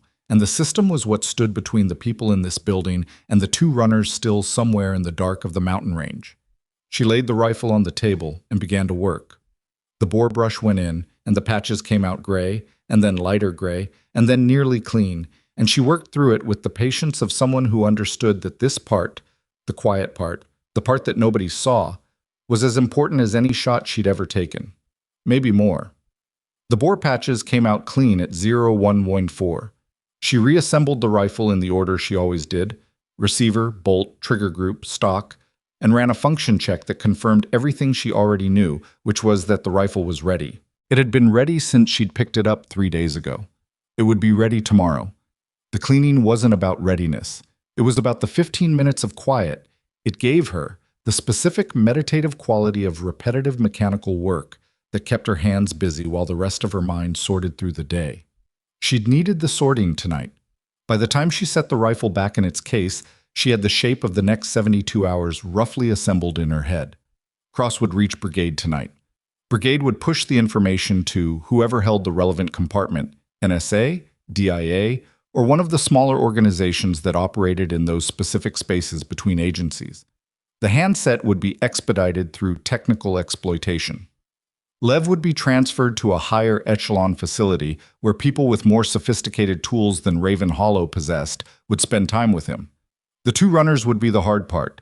They knew the ground, and they had time, and they'd been operating in that mountain range long enough to have built alternatives to their alternatives.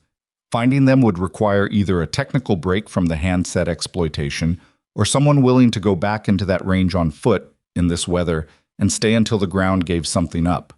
She thought about that for a while. Then she went to sleep. The crash site assessment team inserted at 0730 the following morning, the weather having opened a narrow window that the aviation element judged acceptable and the ground element would have used regardless of the judgment. Cross had pushed the prioritization through Brigade at 0200 and received authorization at 0520, which was fast enough to suggest that someone above Brigade's level had been waiting for exactly this question to be asked. She wasn't on the assessment team. Cross had kept her at the phobie, which she'd accepted without argument because she understood his reasoning even if she'd have preferred the field. He needed her available for the Brigade call that was coming, and Brigade calls required being in a room with a secure phone and her notes, not on a ridgeline. The call came at 0900. It wasn't Brigade. It was a colonel named Harwick, who identified himself with a unit designation she recognized as one of the DIA's technical intelligence branches. He spoke with the measured precision of someone who had read her reporting 3 times before picking up the phone and had specific questions he wanted answered in specific terms. She answered them. All of them. The whistle signal identification, the source, the training rotation in Germany, the instructor's name, which she gave from memory because she never forgot names that mattered, the encrypted handset's keyware pattern, the IR suppression technique on the secondary ridge, the pre-planned fallback routes across both days of contact, the border crossing data on Lev and the 12-month timeline. Harwick was quiet through most of it. He asked 4 clarifying questions, each one going deeper into a specific element rather than broader. The kind of questions that came from someone who already had a framework and was testing whether her information fit into it or required the framework to change. At the end, he said, "The SIGINT element's mission. Do you have access to the tasking?" No, sir. It's above my access level. I know it is. I'm asking if you have access. No. A pause. But you've drawn an inference. Yes. Tell me. The SIGINT element was collecting signals in a mountain range that turns out to have a long-established, externally supported element operating with modified Soviet-derived encryption. If the SIGINT mission was tasked against the same signals the encrypted handset is generating, then the element in that mountain range knew they were being collected on. And if they knew, the helicopter, Harwick said. The helicopter, she confirmed. Another pause, longer. Captain Voss, he said, the crash site assessment team is on the ground right now. I know, sir. Whatever they find is going to determine the next several weeks of operations in that mountain range. You've given us a better framework for interpreting what they find than anything else we had going in. He paused. Where did you train? AMU, then AWG. Asymmetric Warfare Group. Under who? She told him. I know that name, he said. There was something different in his voice when he said it. Not warmth exactly. Recognition. He trained good people. He did. You've been at Raven Hollow 2 days. Yes, sir. Why are you at Raven Hollow? The question surprised her. It was the kind of question that had a simple administrative answer. Briggs's knees, the billet vacancy, the rotation schedule, and a more complicated real answer. She gave him both. Captain Briggs went down 3 weeks ago. I was available. You were available, he repeated. The way he said it suggested he knew what it meant for someone with her background to be available for a routine sniper section billet at a small forward operating base in Alaska. Yes, sir, she said. He didn't push it. She hadn't expected him to. I'll be in contact, he said. Through Cross initially, but I may want to speak with you directly again depending on what the assessment team finds. Understood. Captain. A pause. The rifle. The one you brought. She said nothing. Your record from AMU shows competitive marks out to 1,600 meters, 2 national championship placements. Another pause. I wasn't expecting someone with that record to be placing shots at 540 in a crosswind and noting in the mission report that it was within margin. It was within margin, she said. Yes, he said. I know. That's my point. The line went quiet, and then he was gone. She set the phone down and sat for a moment in the secure communications room, which smelled like stale air and old electronics, and the specific institutional odor of a room that had held a lot of difficult conversations. The fluorescent light above her was steady. It had been steady since last night. She went to find Cross. Yeah. I was in the ops center with Valdez and Maddox, the 3 of them around the terrain map with cups of coffee that were all at different stages of being ignored. She could tell from the body language before she was close enough to hear what they were saying that something had come in from the assessment team. She came to the table. Cross looked up. Crash site team found tool marks on the tail rotor assembly, he said. Deliberate. Pre-flight, not impact damage. The room was very quiet. Sabotage, she said. That's the preliminary assessment. The full technical exploitation will take longer, but the on-site read is consistent. He paused. The aircraft was maintained at Fort Wainwright. Last service was 72 hours before the flight. 72 hours. Enough time for someone with access to the maintenance facility and knowledge of the aircraft's scheduled mission to introduce a failure that would manifest under specific flight conditions, altitude, temperature, duration. Not a random failure, a targeted one, which meant the operation in the mountain range had tentacles that reached outside the mountain range, into the maintenance infrastructure at Wainwright, into the scheduling and tasking for the SIGINT mission. Somewhere someone had known what that helicopter was doing and when it was doing it and had made sure it wouldn't finish the job. She looked at the terrain map. Lev, she said, the speed dial contacts on the handset. If the technical exploitation breaks the encryption, Harwick's team has it, Valdez said. They pushed the expedite through 2 hours ago. We'll have preliminary results within 24 hours. Maddox was looking at the map. He had his arms crossed and his jaw set in the specific expression of someone processing information that made them angry in a way they couldn't usefully direct at anything. The runners, he said, they're still in the range. Yes, she said, and they know we found the crash site. She looked at him. He was right. The assessment team's insertion had been visible. Helicopters in a mountain range didn't go unnoticed by people who'd been living in that range for a year. If the two runners had any kind of observation post covering the crash site, and they would, because Lev had planned for the contingency of being caught, which meant he'd planned for the contingency of the crash site being investigated. They'd seen the assessment team go in. "They'll move," she said. "Already moving," Maddox said. Cross looked at the map. "The question is whether they move to a fallback position in the range, or whether they move out of the range entirely." "If they move out," Valdez said, "we're looking at an extraction problem. There are 6 possible egress routes from that mountain range. 4 of them require going through terrain we can cover with aerial assets. 2 of them don't," Cross said. "No, sir." She studied the 2 uncoverable egress routes on the map. Both of them ran through deep canyon terrain that sat below the minimum safe altitude for the aircraft Raven Hollow had access to. Both of them came out on the northern edge of the range, approximately 60 kilometers from the nearest road network. In November, in this temperature, that was a 3 to 4 day movement on foot. Brutal, but possible for 2 people who were physically conditioned and knew the ground. "If I were them," she said, "I wouldn't move immediately. Moving now is reactive, and reactive movement in this terrain makes mistakes. I'd wait 24 hours, let the assessment team complete and extract, see what the pattern of aerial activity tells me about how much we know, and then move on the second night." Cross looked at her. "You've been thinking about this?" "Yes, sir." "And?" "And if that's their timeline, we have a window." She put her finger on the northern canyon egress routes. "These are the exits we can't cover with air, but they can be covered on the ground." The room went quiet in a specific way. Maddox uncrossed his arms. "You're talking about a ground interdiction in those canyons." "I'm talking about it as a concept," she said.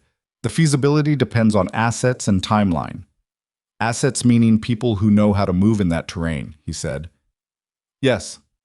Cross looked at the map for a long time. She could see him running it, the logistics, the risk, the authorization chain required, the question of whether Brigade would approve a deep ground interdiction operation on a 24-hour timeline based on an inference about enemy movement. "Harwick," Cross said, "he's going to want to be in this conversation." "I know." "And Brigade." "I know that too." He looked at her. "It's your assessment that they move through the canyon routes."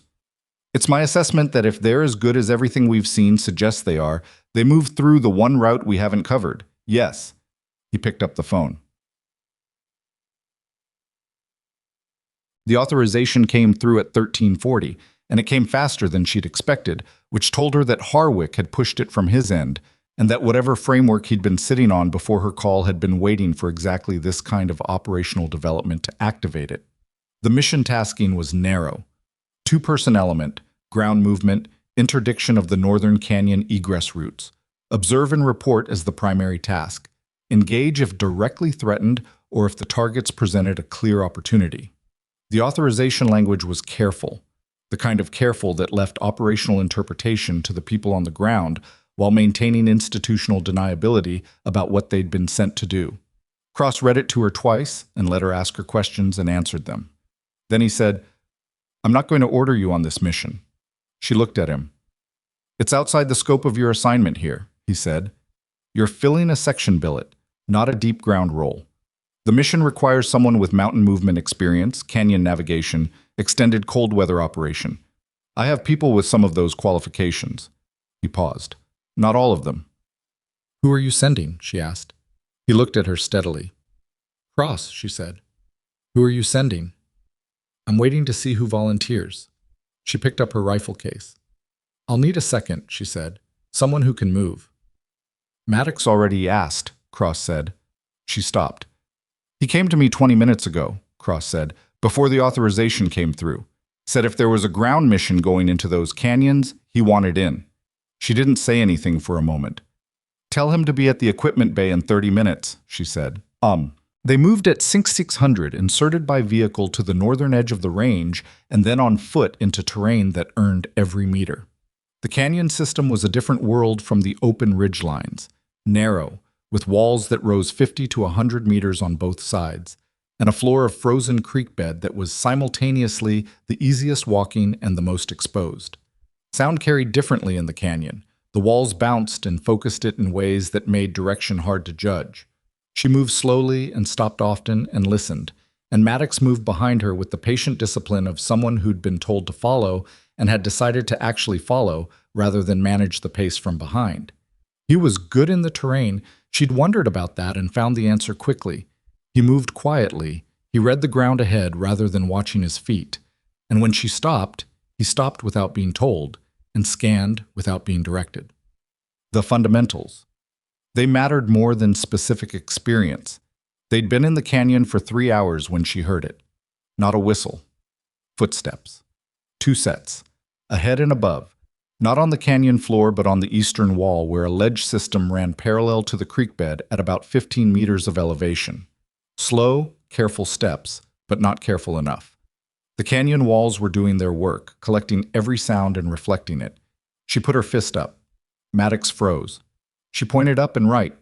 He looked, and she saw the moment he heard it too. A slight tightening around his eyes, a change in his breathing. 2 sets. Moving north. The same direction they were moving, which meant the targets were ahead of them on the ledge system and moving away. Not toward an ambush position, toward the egress. Her timeline had been right. She looked at the ledge system.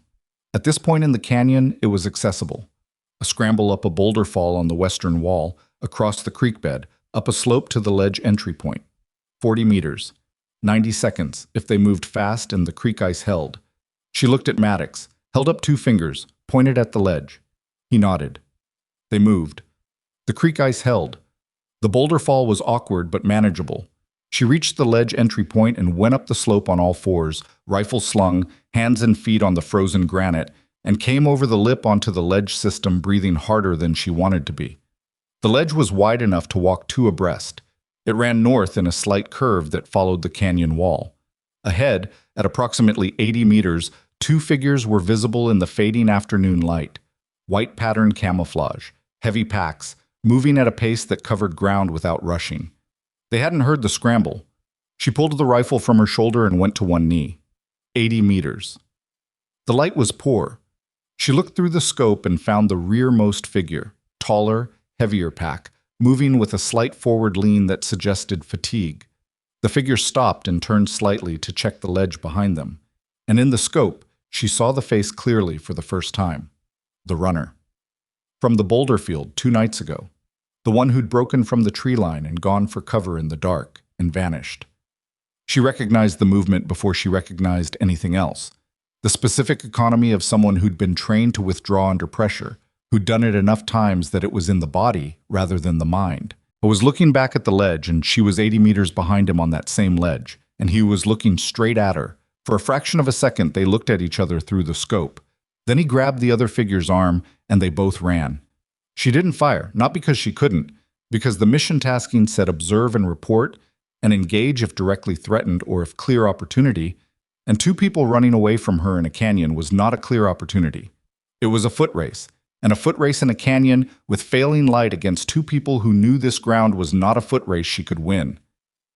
Radio, she said to Maddox. He already had it out. She called it in. Contact, 2 personnel, Northern Canyon egress route, moving north, approximately 80 meters ahead, requesting aerial interdiction of the canyon exit point, which was 4 kilometers north and, if the runners maintained pace, approximately 40 minutes away. Cross came back. Aviation is spun up. Can you maintain visual? She looked at the ledge ahead. The 2 figures had rounded the curve and were out of sight. In this terrain, trying to run them down was how you turned an ankle on frozen granite and became a casualty rather than a pursuer. Negative on visual, she said. Canyon exit interdiction is the play. Copy. Aviation is moving. Your task is to maintain pursuit and mark the exit if they reach it before we can cover it. Copy that. She stood and started moving north, Maddox beside her, and the canyon walls rose around them, and the light continued to fail, and somewhere ahead 2 people who had spent a year in this mountain range were running for the exit. She didn't run. She moved fast, but controlled. The sustainable pace that covered ground without destroying your footing, the pace she'd learned in mountain terrain over a decade of working in it. Maddox matched her without being told. They covered 4 kilometers in 38 minutes. The canyon opened at the north end into a broad alluvial fan of frozen gravel, maybe 200 meters across, with the tree line on the far side marking the boundary where the mountain range ended and the boreal forest began.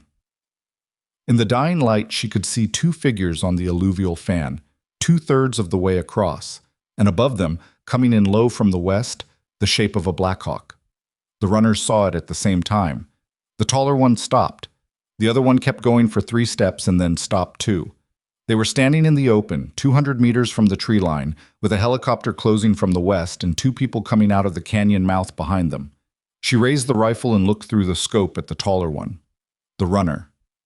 He was standing very still, watching the helicopter, and she could see the calculation happening. The tree line was too far, the helicopter was too close, and behind him the canyon offered nothing now. He turned and looked back at the canyon mouth. At her. 80 meters, like before. But different light, different ground, different circumstance. No scope on his face this time. She could see it plainly. Younger than she'd expected. Tired in a way that went past the body. The kind of tired that came from a long operation going wrong by degrees. He put his hands up. The other one watched him do it and then did the same. The Blackhawk flared and set down on the alluvial fan in a storm of ice crystals and rotor wash, and the crew chief was out with zip ties before the skids had fully settled, and it was over. The debrief at Wainwright ran 2 days. Not at Raven Hollow. Wainwright, where the facilities were larger, and the personnel were more senior, and the number of people in the room had doubled from what she'd been dealing with at the FOB. Harwick was there in person, a compact man in his late 50s with the unremarkable appearance of someone who'd spent a career practicing being unremarkable. He ran the sessions with the same methodical precision she'd heard on the phone, and the sessions went deep. The handset encryption had been broken within 18 hours. The speed dial contacts had been identified within 6 more. The picture that emerged was larger than even she'd assessed.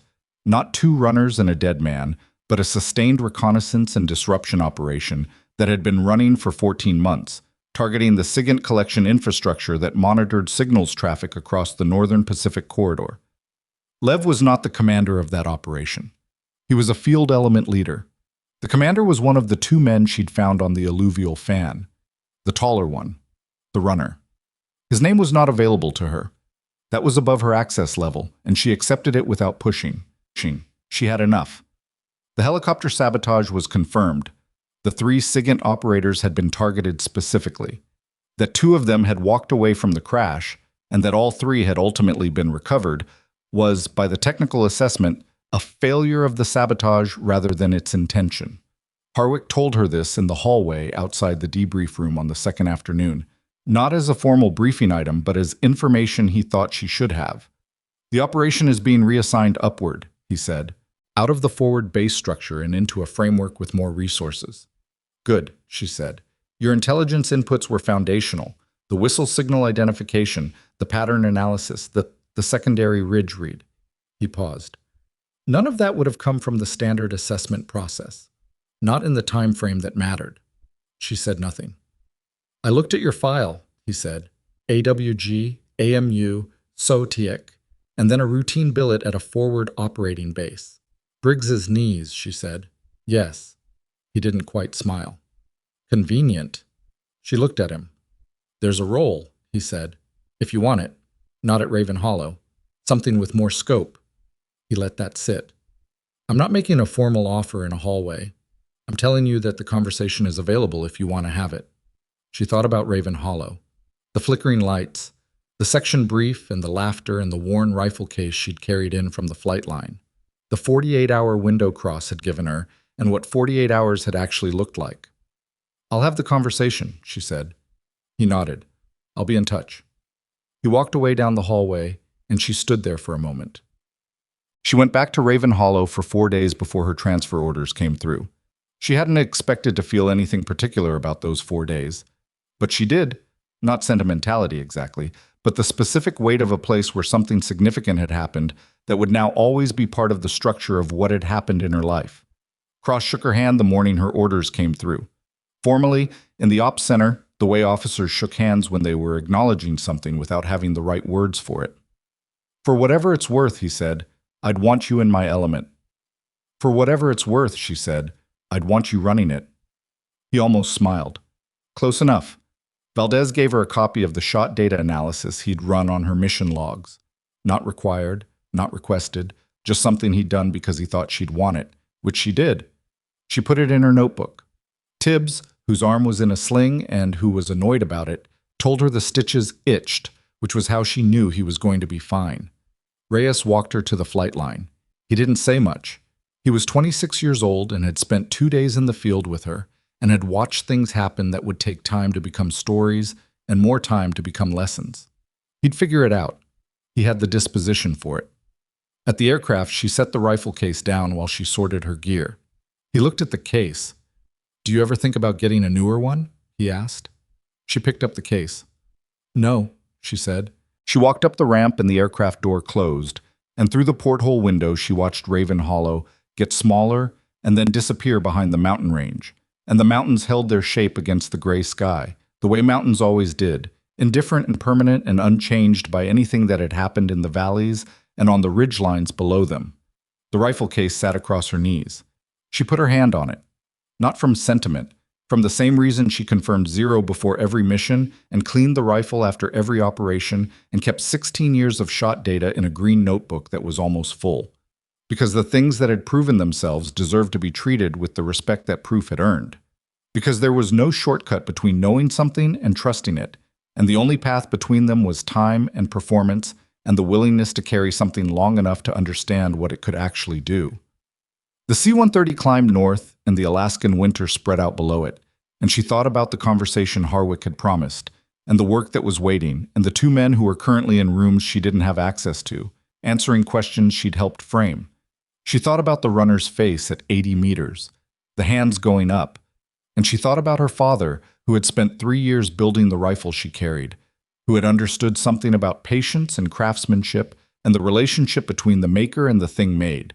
That you didn't build something like this to impress anyone. You built it because the work itself was worth doing, and then you carried it long enough to find out if you were right. She had found out. They would tell the story at Raven Hollow for years after she left. Not accurately, because stories never survived intact, but in the shape that mattered.